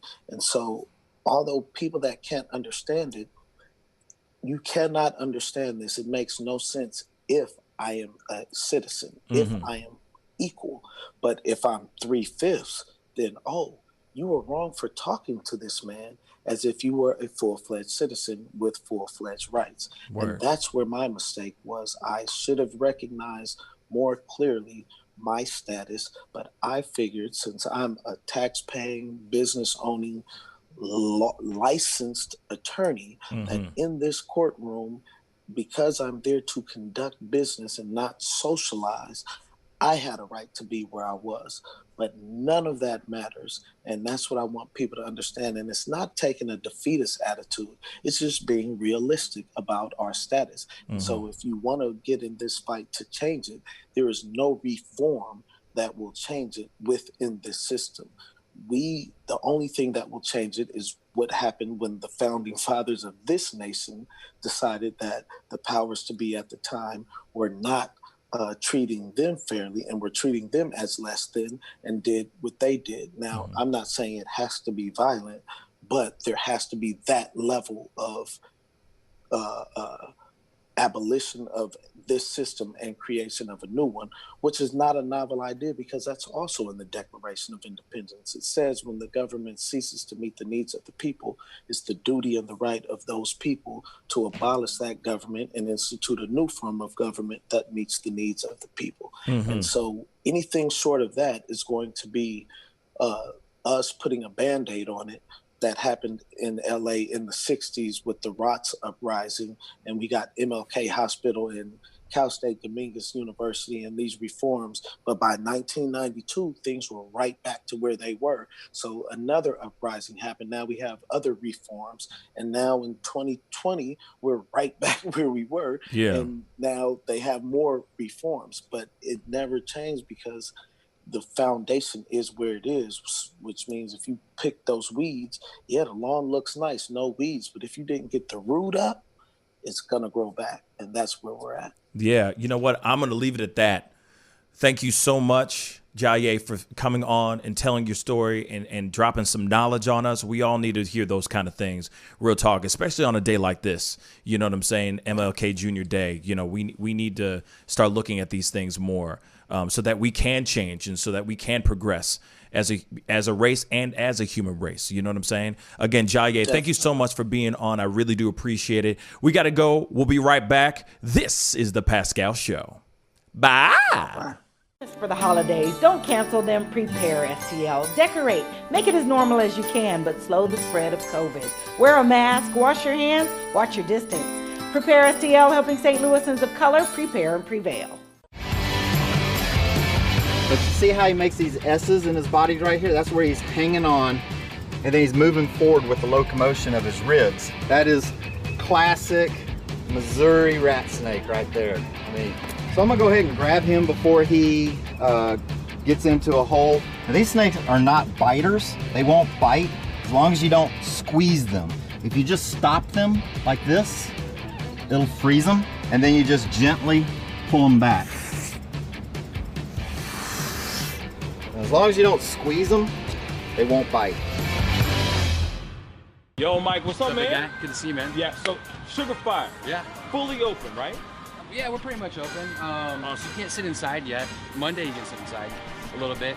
We'll have 25% of the tables inside, and then we're letting it rip outside. So I know that there's a lot of people really concerned about staying safe and all of that. No, so what are you guys doing in regards to that? Well, we have extra people to clean and rub everything down all the time. Everybody inside's wearing masks. And we have those little stickers on the ground so everyone can stay 6 feet apart. Right on. The tables are all spaced out, inside and outside. Sugar Fire, open in full effect right now. They're staying healthy, they're staying clean. Go get you a rack of ribs. Sugar Fire, open right now. Thanks.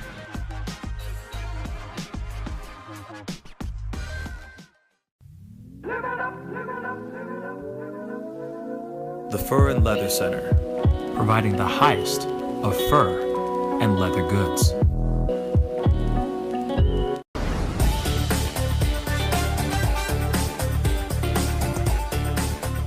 You're gonna perform I'm sorry, tonight. I can't make this interview boring because this man is too exciting as a host. And I'm truly saying this, and if y'all can't do this, me and this man here is gonna leave and go somewhere else where we can get some love. I want everyone in the building to say, I love Pascal on the count of 3. 1, 2, 3. Wow.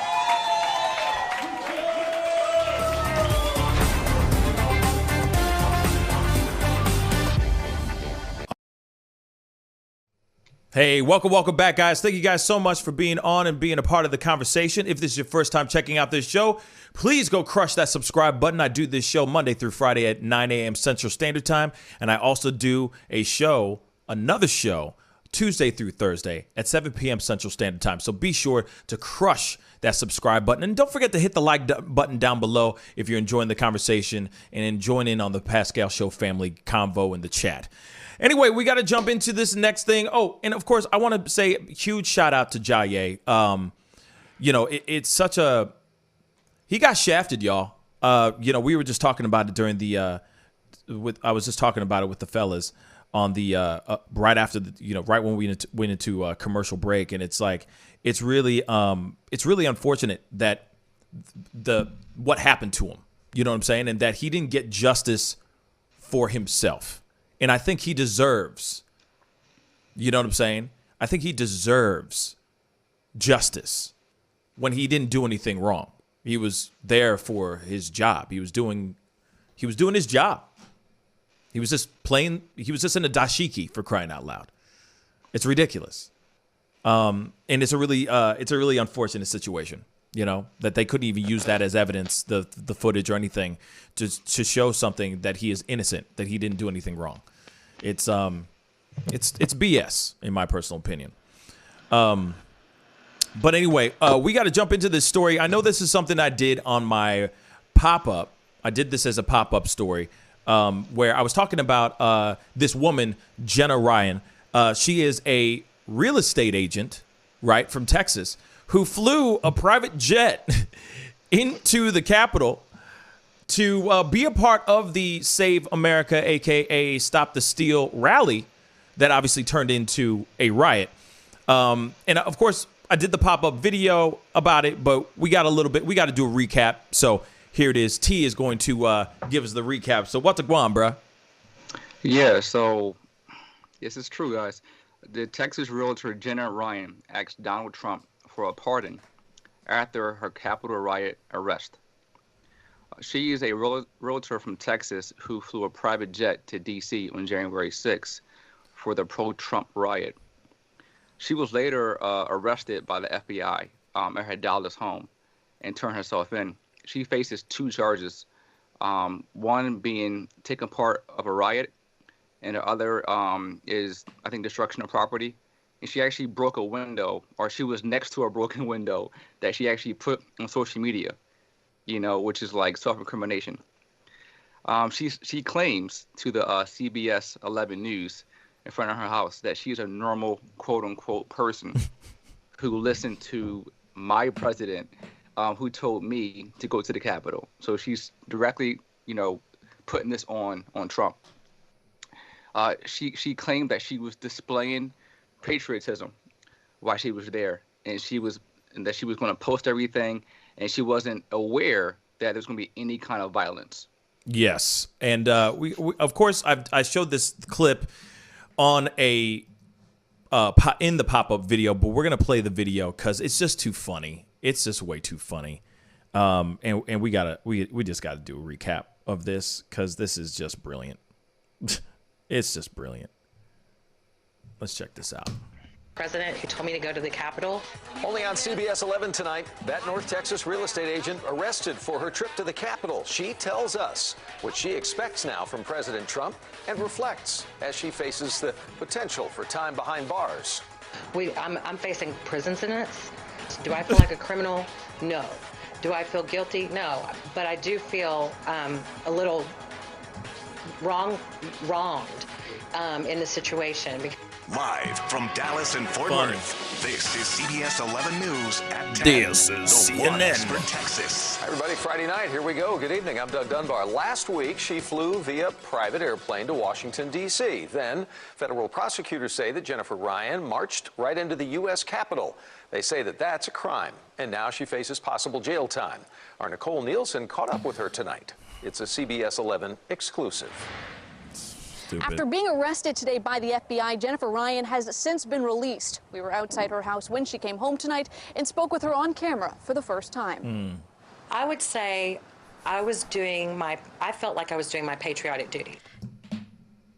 I've already done this in a pop-up video, but she just said, I felt like I was doing my patriotic duty. Tonight, Frisco realtor Jennifer Ryan is speaking out in defense for her actions last week that federal authorities say were criminal. Me personally, I do not feel a sense of shame or guilt from my heart from what I was doing. By the way, I just want to point something out. I did say this in the pop-up video, but I think it's hilarious that she's looking straight into the camera.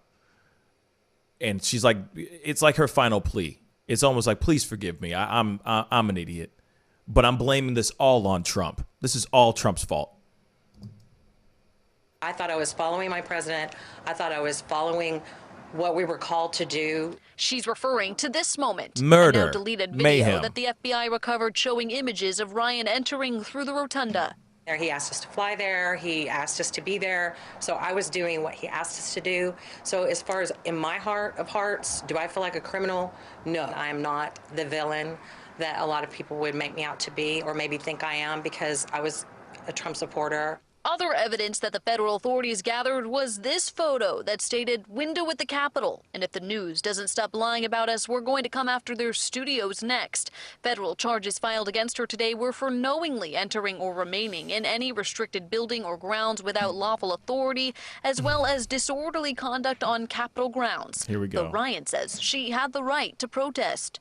I was displaying my patriotism when I was there, and I was just protesting, and I wasn't trying to do anything violent, and I didn't realize that there was actually violence, and it went way out of proportion. And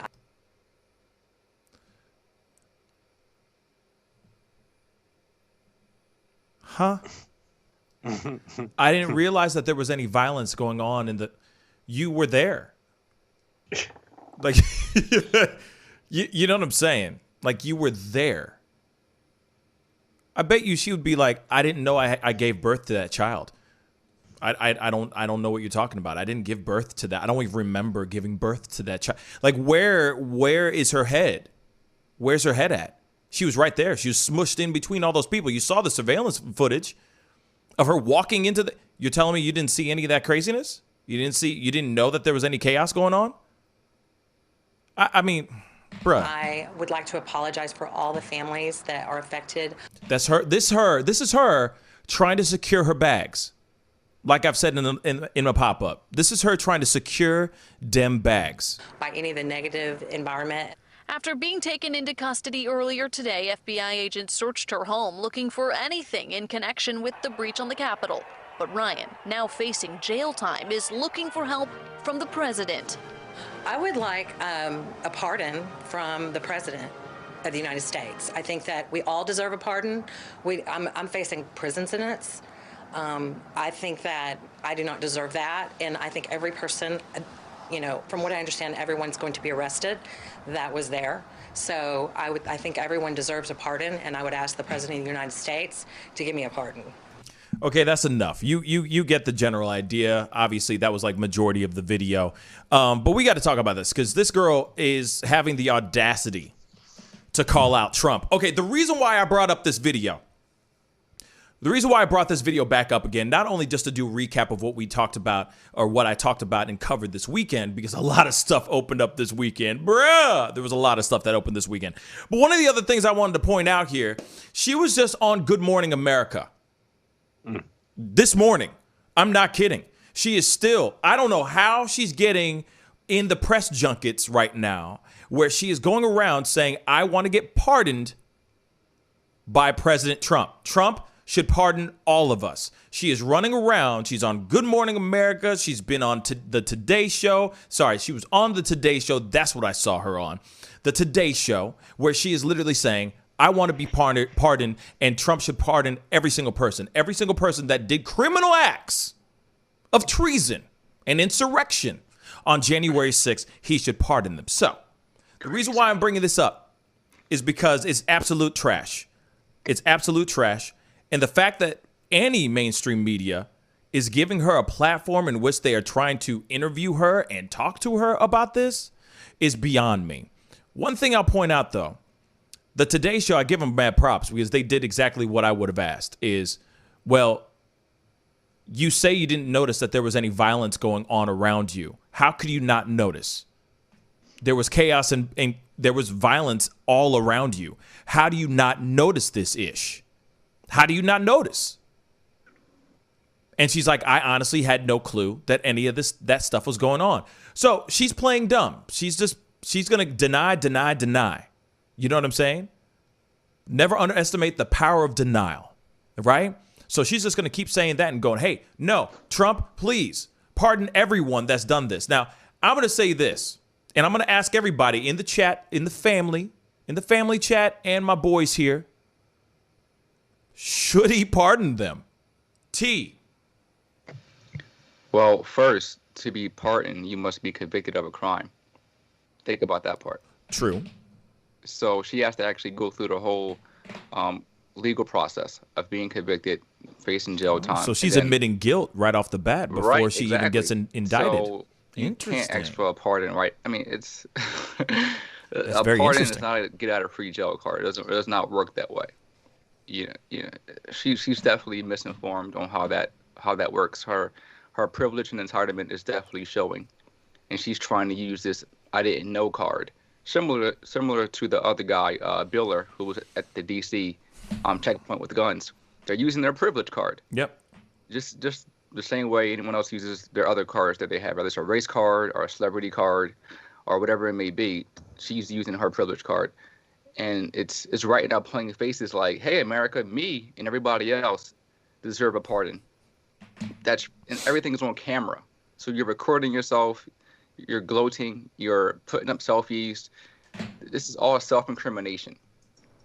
What lawyer would take your side in this case? Well, she'll find somebody, but it's an asinine case. You're not going to win. It's asinine. I love that. I haven't used that word in a while. Yes, the whole thing is asinine. Jack, thoughts? So, Adam, the fact that she has like other videos and things that were posted prior today, obviously, but where she's like, we're going to go down and storm the Capitol. They're down there right now, and that's why we came, and so that's what we're going to do. So wish me luck. This is a prelude going to war. So when these are statements that are coming out of her mouth prior going there, then I think she knows that there's violence, and she knows there's more than just a protest going on. And then there's a deleted video that people had gotten that showed herself going through the Capitol, through the rotunda. She walked past those broken windows, up some stairs, and said, "We're going to effing go in there. Yep. We're in here. Life or death, it doesn't matter. Here we go." And then that's when she turned to the camera and had that line of, "Y'all know who to hire for your realtor.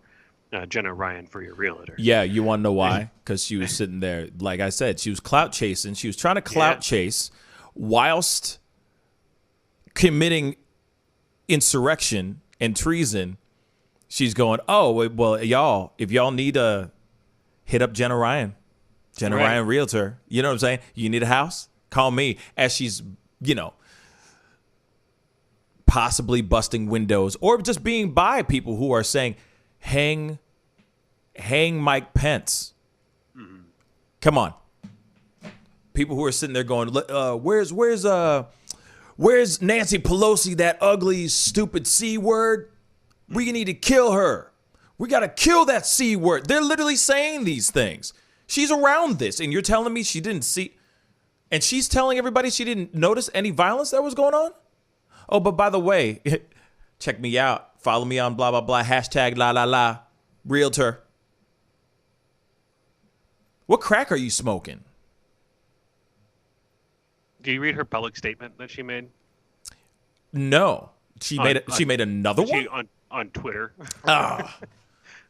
it, please. I am a conservative Republican radio host from Dallas, Texas, who loves the USA. On my show, The Jenna Ryan Show, I openly discuss my political views as well as views of others. I was invited to go to Washington, D.C. by a friend to witness the march. Unfortunately, what I believe to be a peaceful political march turned into a violent protest. I do not condone the violence that occurred on January 6, 2020, and I am truly heartbroken. Of January 6, 2020, not 2021. Oh, well, right. And I'm truly heartbroken for the people who have lost their lives. Hatred and violence toward each other are not going to solve our country's issues. As a nation, we need to come together, Republican, Democrat, and Independent, and have an open and honest discussion about the issues in our country and resolve our issues in peace. I thought she had said that she had also was invited down because she was going there because of Trump, right? Right. When she was outside that broken window glass thing, there's video of her chanting USA, USA. Yeah. Here we are in the name of Jesus. Here we are in the name of Jesus. So you know what's so frustrating to me? I was just talking about this with my girl. She mentioned this. She's like, it sucks because if you're somebody who's religious, if you say you're say you're a devout Christian or a devout Catholic, you're automatically pinned in that on that side of the wing. You know what I mean? Like you're instantly, you're a Trump supporter. No, you're not. Doesn't automatically mean that, but it sucks that you can't even say, in the name of Jesus, I rebuke thee. I'm going to baptize myself in the blood of Jesus. You can't even say that without somebody going, oh, he's a Trump supporter. Uh-oh. Yeah, that's crazy. I'm scared. He's a Trump supporter. He's talking about Christ. And it's like, come on, y'all. Damn. They took it. They took that too. Anyway. So for anybody who loves God, can't even do that without getting some little bit of like, does he moonlight with the MAGA hat on, behind closed doors? And that's what's so frustrating. And it's sad because you want to know something? I'm going to say this though, because I don't give a damn. Because I really don't give a damn about this Jenna Ryan chick. She's an idiot. But you know what she's doing? You know what she's doing? You know what she's doing? My ladies and gentlemen, my beautiful babies, do you know what she's doing? What? She's using the art of spin to get this to start securing bags for herself. That's all she's doing. So if she ends up getting prison time or no, I guarantee you, she is right now trying to branch out to get people to be interested in her radio show, interested in her YouTube channel, interested in her real estate, her real estate business. She has a self-help book. A self-help book, I know. She has a self-help book. She has a Love You YouTube channel talking about like how to get over or how to leave somebody that was a narcissist or something like that, which clearly she is one.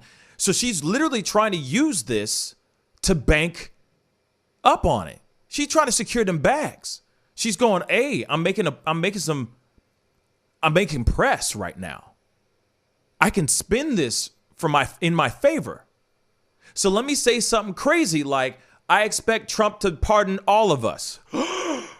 Gasp. Dun, dun, dun, right? And then everyone wants to go and talk to her because she just said something crazy. Next thing you know, she's on the Today Show this morning talking about, I had no idea that there was anything going on except us going in there and busting a few windows. I saw no violence. But busting windows isn't violence. Right. Vandalism isn't violence. She's using this and she's spinning this ish so she can secure them bags, yo. She trying to make the monies. And now she's trying to get those conservatives, those hardcore conservatives, to go, oh, we support her. And then they flood to her, oh, Jenna Ryan show. My radio show, the Jenna Ryan show, by the way. Oh, also, if you need this, I sell houses. Oh, if you need this, I knit too. Oh, by the way, I make my own custom chocolate bars. You know what I'm saying? She's going to be, oh, I also have a book. Invest in my stuff. She's basically she's going down the route of like a Candace Owens route, except she's white. Think about it. Think about it. Candace Owens did that. Everybody they flooded to her. She's a freaking juggernaut, right? Now this girl's going, I'm a woman. I have a real estate, company. I don't think I did anything wrong. I dare Trump to pardon all of us. I wasn't part of any of this craziness, but I have a voice and I have a radio show and I have a real estate license and I have a book. I'm ready for this.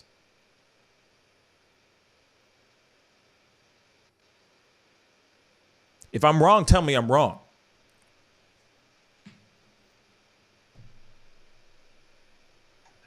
Exactly. Isn't that crazy though?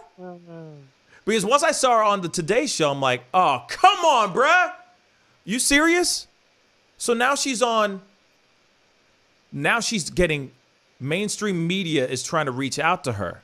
So whatever her plan was is starting to work. And now she's going, ooh, I'm going to need a PR agent. I'm going to need this, this, and this. Oh, I'm going to need to, just wait for it. She's going to have a book. She's going to get interviewed by a whole bunch of places. And there's going to be hardcore conservatives that are going to support her.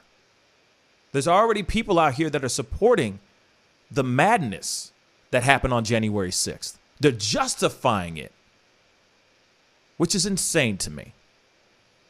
And those same people are going to support this girl, Jenna Ryan. It's a damn shame. If you really want to follow some of the money, right? Yeah. And she's chasing for money and clout. But you know who is really benefiting from all of this? It'd be Donald J. Trump. Because all of these people that traveled that he said, come to the Capitol, guess where they stayed? When they visited at the Trump Hotel. You know how much money they paid every night? $8,000 for rooms. What? And then they had the largest amount of in-service room deliveries during that span of a few days. White privilege. White privilege. Not all Trump supporters are low earners or anything like that. So it was a business trip. That's hilarious. Yeah, it's a write-off for everybody. It's a write-off. Yeah, it's a business trip, yeah. Wow, I didn't know that. Because I know that there was other hotels that were shutting down because they didn't want to be there. You know what I'm saying? They didn't want they didn't want the chaos housed in their hotels. There were hotels that were shutting down. That's freaking hilarious, yo. I'm sorry, that's too funny. And they spiked it for that event. $8,000 a night for the following Friday or whatever was $500 a night. Of course they did. Of course they did. Why wouldn't they? You know, for a fact, they're going to do it because it's for Trump. Their Lord and Savior. Their Lord and Savior. So I'm not surprised for that. Please. That's so stupid. Oh, my God. Oh, so, there is something that we need to talk about. This is kind of a little bit of a left turn, but we're talking about Trump anyway. Ivanka Trump apparently is getting very, very upset right now. This is like kind of rumor mill type stuff. But she is getting very concerned because the Trump name is getting, she's upset with Donald Trump. She's upset with Daddy because Trump's name is very, very bad right now, all because of what happened on the 6th. And she has political aspirations, in case you didn't know. In case you didn't know, she has political aspirations. Surprise, surprise. So does DJ Trump, or Donald Trump Jr., I'm sorry, DT Jr. He also has political aspirations. There's allegedly some talk floating around about Ivanka possibly running in 2024. Her name now is tarnished. I mean, he scorched that bad boy, at least for now. Right? Now, funny, right? Get it? She's so, but her last name is Kushner. If she took her husband's name, her last name is Kushner.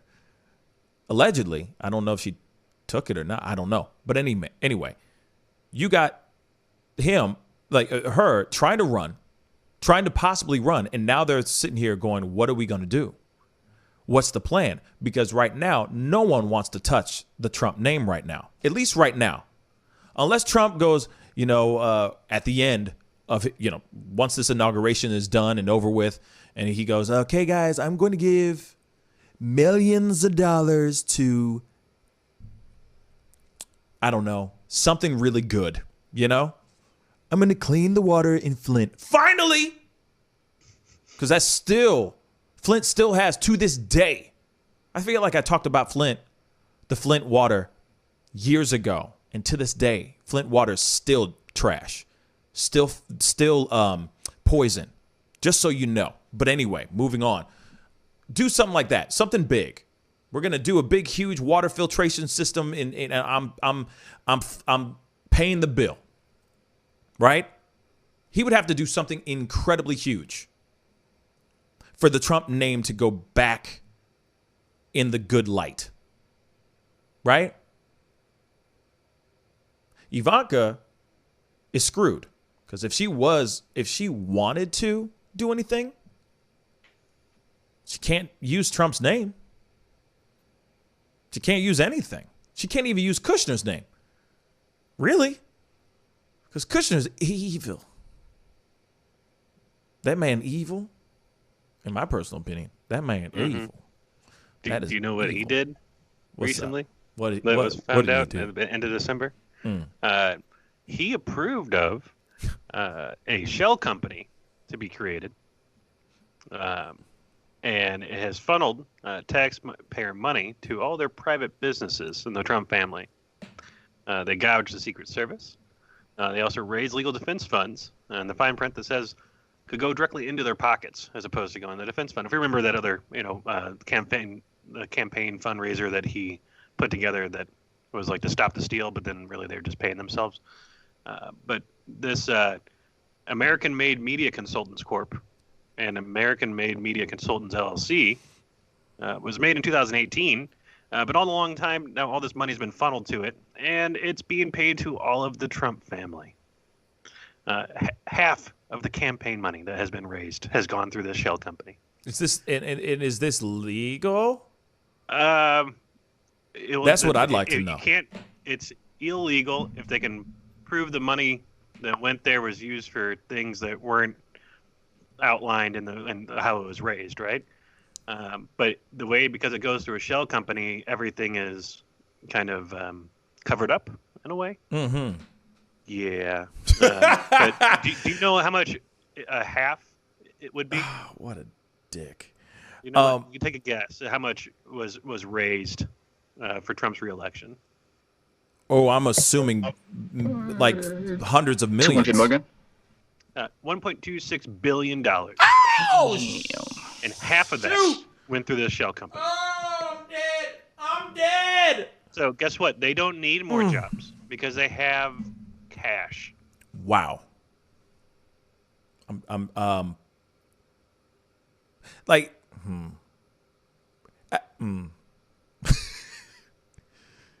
he could throw like $1 billion or $2 billion to us, right? You know what I'm saying? We hungry out here, you know what I'm saying? We want to make some monies. We like securing them bags, you know what I'm saying?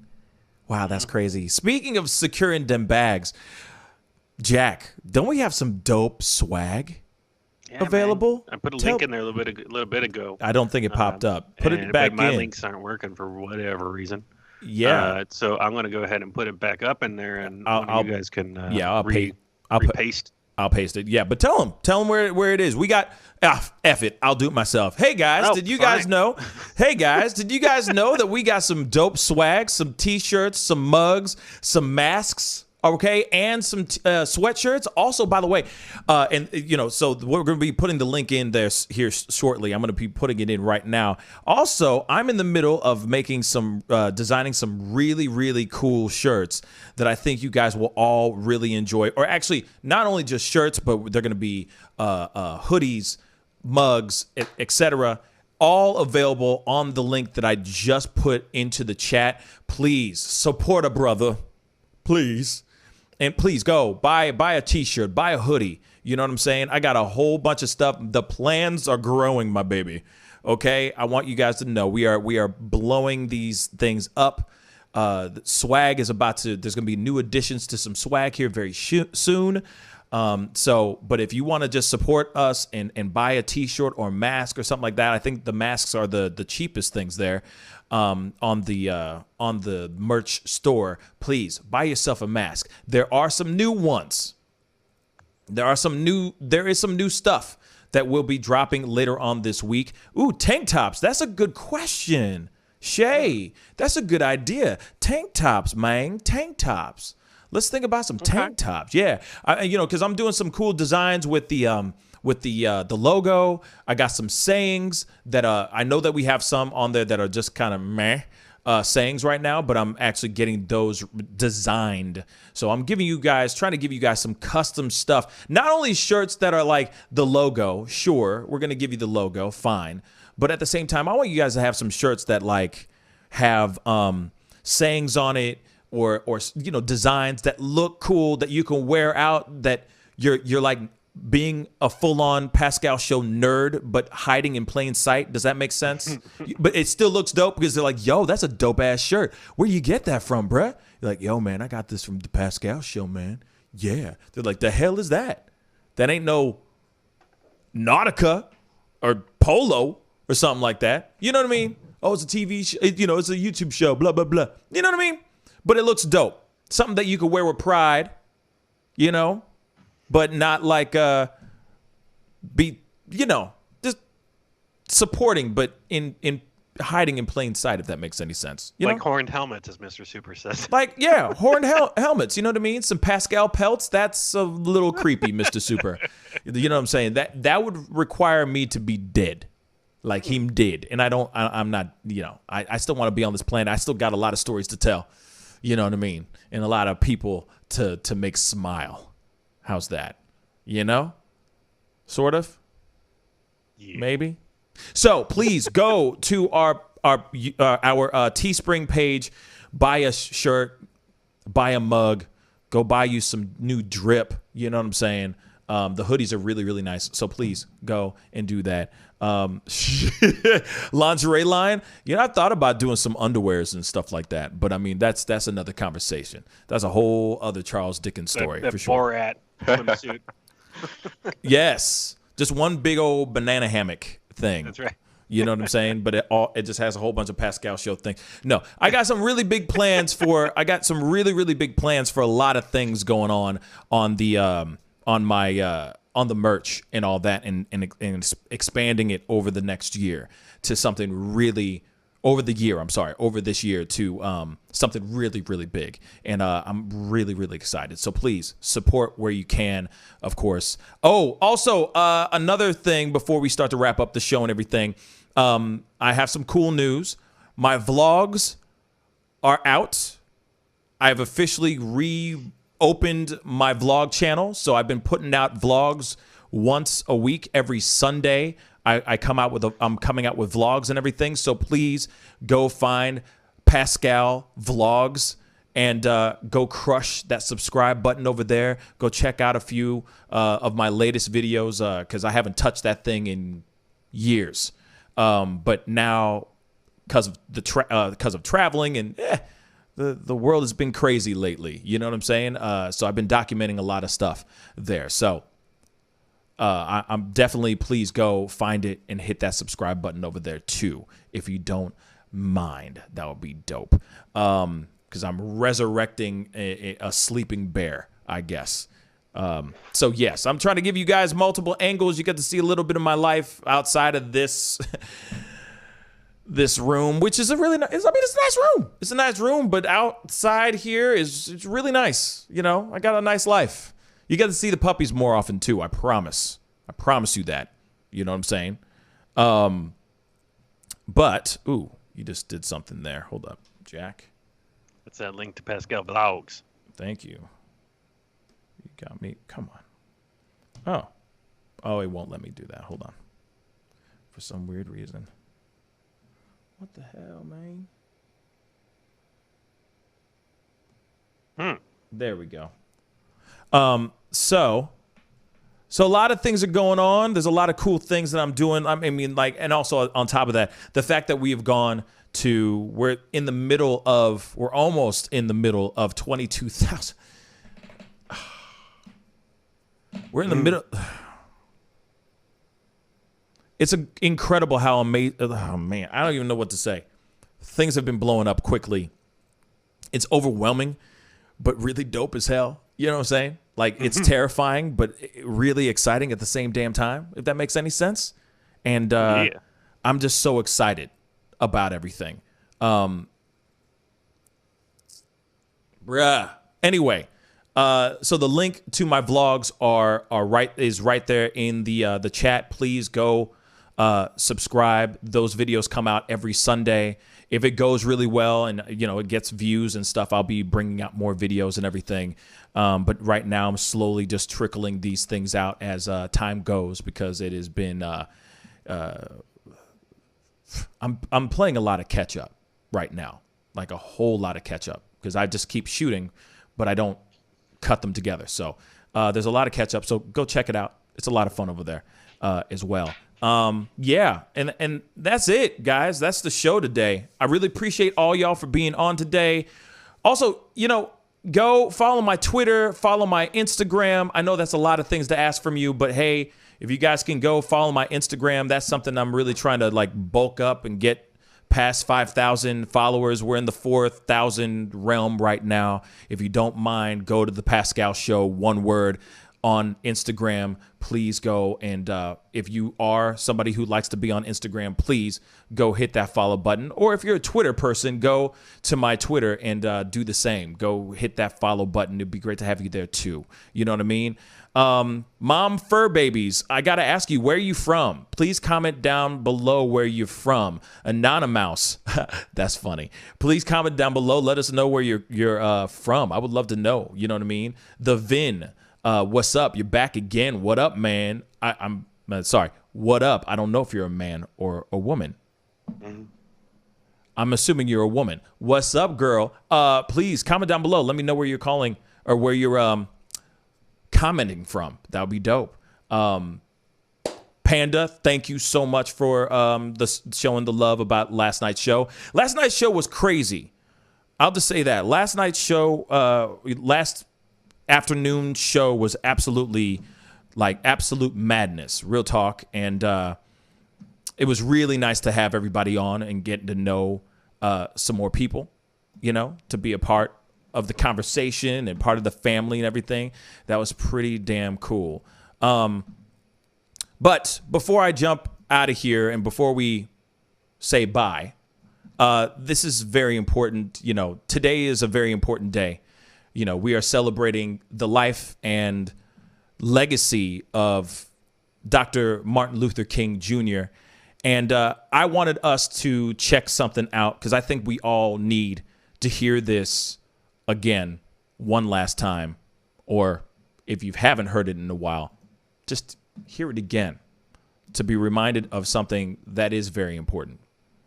Because I think we sometimes forget. I think we sometimes forget this. Let's check this out. I have the pleasure to present to you Dr. Martin Luther King, Jr.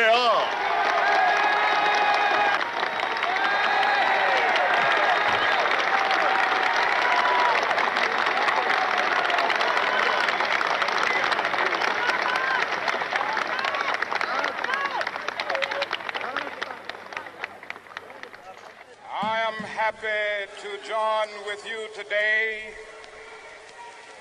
in what will go down in history as the greatest demonstration for freedom in the history of our nation.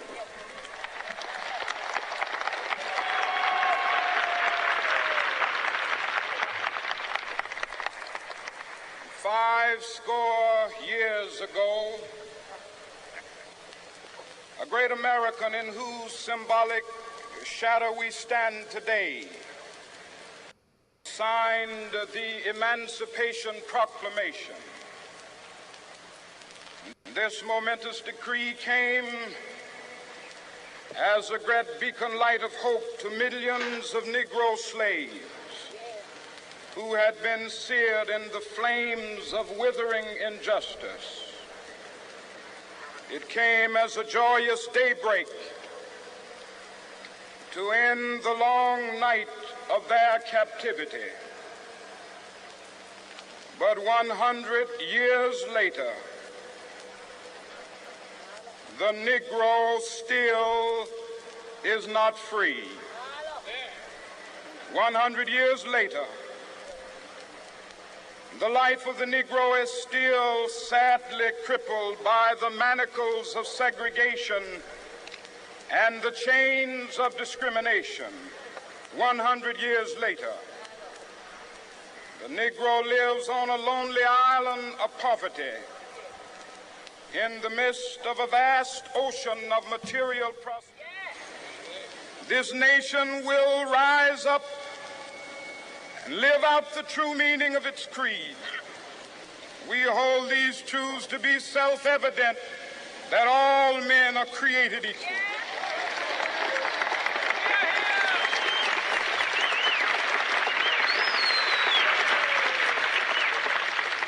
I have a dream that one day on the red hills of Georgia, the sons of former slaves and the sons of former slave owners will be able to sit down together at the table of brotherhood. I have a dream that one day, even the state of Mississippi, a state sweltering with the heat of injustice, sweltering with the heat of oppression, will be transformed into an oasis of freedom and justice. I have a dream that my 4 little children will one day live in a nation where they will not be judged by the color of their skin, but by the content of their character. I have a dream today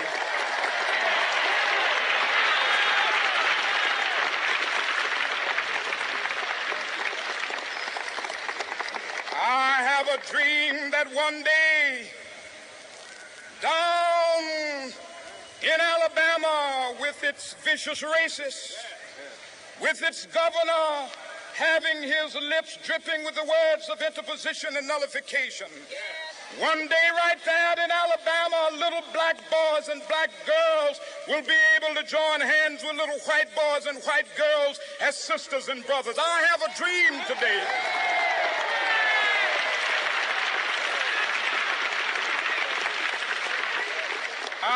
a dream that one day every valley shall be exalted, and every hill and mountain shall be made low. The rough places will be made plain, and the crooked places will be made straight, and the glory of the Lord shall be revealed, and all flesh shall see it together. This is our hope. This is a faith that I go back to the South with. With this faith, we will be able to hew out of the mountain of despair a stone of hope. With this faith, we will be able to transform the jangling discords of our nation into a beautiful symphony of brotherhood. With this faith, we will be able to work together, to pray together, to struggle together, to go to jail together, to stand up for freedom together, knowing that we will be free one day. This will be the day. This will be the day when all of God's children will be able to sing with new meaning, "My country, tears of thee. Sweet land of liberty, of thee I sing. Land where my fathers died, land of the pilgrim's pride. From every mountainside, let freedom ring. And if America is to be a great nation, this must become true. And so let freedom ring. From the prodigious hilltops of New Hampshire, let freedom ring. From the mighty mountains of New York, let freedom ring. From the heightening Alleghanies of Pennsylvania, let freedom ring. From the snow-capped Rockies of Colorado, let freedom ring. From the curvaceous slopes of California. Not only that, let freedom ring from Stone Mountain of Georgia. Let freedom ring from Lookout Mountain of Tennessee. Let freedom ring from every hill and molehill of Mississippi, from every mountainside. Let freedom ring. And when this happens, when we allow freedom ring, when we let it ring from every village and every hamlet, from every state and every city, we will be able to speed up that day when all of God's black men and white men, Jews and Gentiles, Protestants and Catholics will be able to join hands and sing in the words of the old Negro spiritual. Free at last, free at last. Thank God Almighty, we are free at last.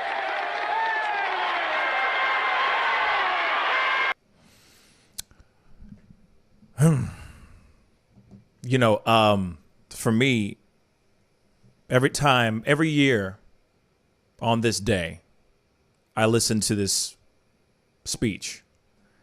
And a lot of times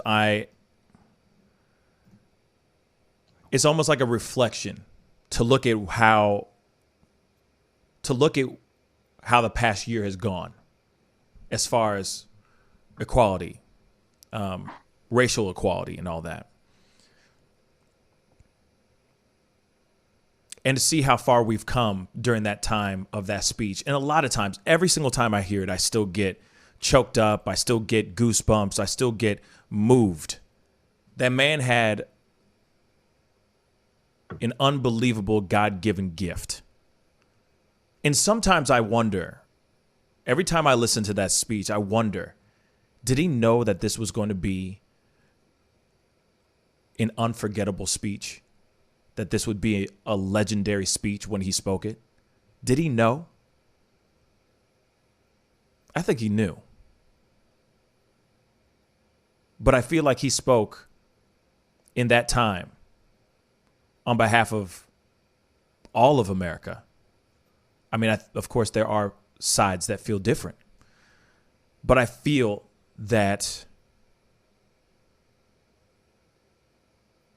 the growing majority needed to hear that and wanted to hear that. There's, of course, opposing sides. Of course, that's why he was assassinated at the age of 36, if I'm correct. 39. 39. Thank you. 39. It's amazing how much work he's done and what he did in the 39 years that he had, right? And as much as we feel like there's still inequalities, because there's still police brutality. There's still racism. We see these Karens all day long, Karens and Kens running around. They do exist. But I do want to say we've come a long way. As much as this speech is him speaking on hope, the hope is here. It does exist. For example, I just want to point something out. It's frustrating. I hate that David isn't here. But right now, this show is very much an example of his hope. And if David was here, this would be a perfect example right now. People working together of all races, of all creeds, of everything, beliefs, etc. Every single person that is in the chat right now, my family, the people I love more than anything in the world. Again, thank you for being a part of the family. You guys come from all walks of life, every single corner of this world, across a pond or in a shack or in a mansion or in a car. It doesn't matter. You guys are all coming from different areas with all different beliefs, all different races, all different creeds. So his hope, his dream is alive today. We do have our moments. They're still bad out there, but we still are living his dream. I just want everybody to remember that. Us, black people, back in the day couldn't get a job, couldn't even walk in. And still, there's still moments, of course, like that too here to this day. But imagine somebody not being able to go and get a job because of the color of their skin. Yes, it does happen, but it doesn't happen as often as it used to. Black and white people and other races as well can all go to church together, pray together, worship together. We can go into a restaurant and eat together. There is no for coloreds only and whites only signs hanging around anymore. The hope does exist. His dream is prominent and it is here. We got a long ways to go. But hey, we're making some serious strides. Only thing that sucks is that the 6th was something that really was unfortunate, because I feel like it took us back a few ticks. People running around with Confederate flags, Nazi memorabilia, nooses and gallows hanging all over the place. It's sad. But that's why every year I listen to that speech. And as long as this show is on the air, I will continue to do that on MLK Day. I promise you that. Because I want everybody to know we may have been in the dark, but we are definitely coming back into the light. And his dream is alive and will continue to be alive as long as we stay together. Remember, family is all you got. And the people that we have here are family. So love each other. Like I always say, be good to yourselves, be good to one another.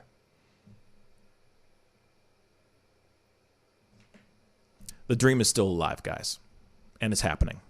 Anyway, I want to say a big thank you to T and Jack for being on today. I love you guys. Thank you, bro. Yeah, man, love you guys. Yeah. It's a good show. Good show today. Good show.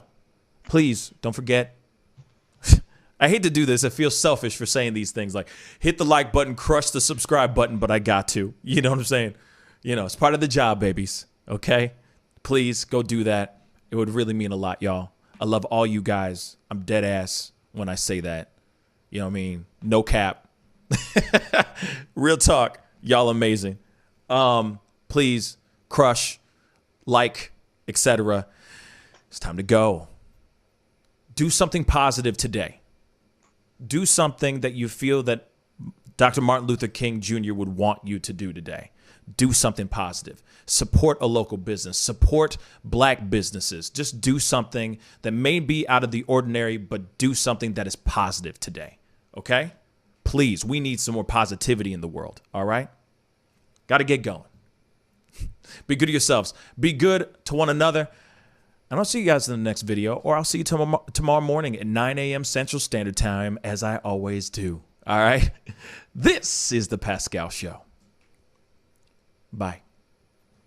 Love, peace, and wellness for the holidays. Don't cancel them. Prepare, STL. Decorate. Make it as normal as you can, but slow the spread of COVID. Wear a mask. Wash your hands. Watch your distance. Prepare, STL, helping St. Louisans of color prepare and prevail. But you see how he makes these S's in his body right here? That's where he's hanging on, and then he's moving forward with the locomotion of his ribs. That is classic Missouri rat snake right there.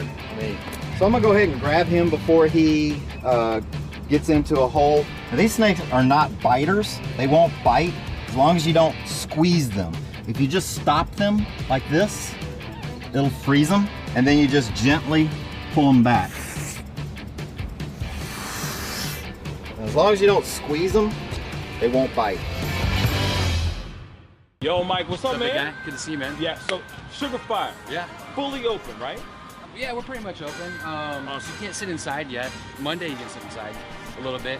We'll have 25% of the tables inside, and then we're letting it rip outside. So I know that there's a lot of people really concerned about staying safe and all of that. No, so what are you guys doing in regards to that? Well, and we have extra people to clean and rub everything down all the time. Everybody inside's wearing masks. And we have little stickers on the ground so everyone can stay 6 feet apart. Right on. The tables are all spaced out, inside and outside. Sugar Fire, open in full effect right now. They're staying healthy, they're staying clean. Go get you a rack of ribs. Sugar Fire, open right now. Thanks.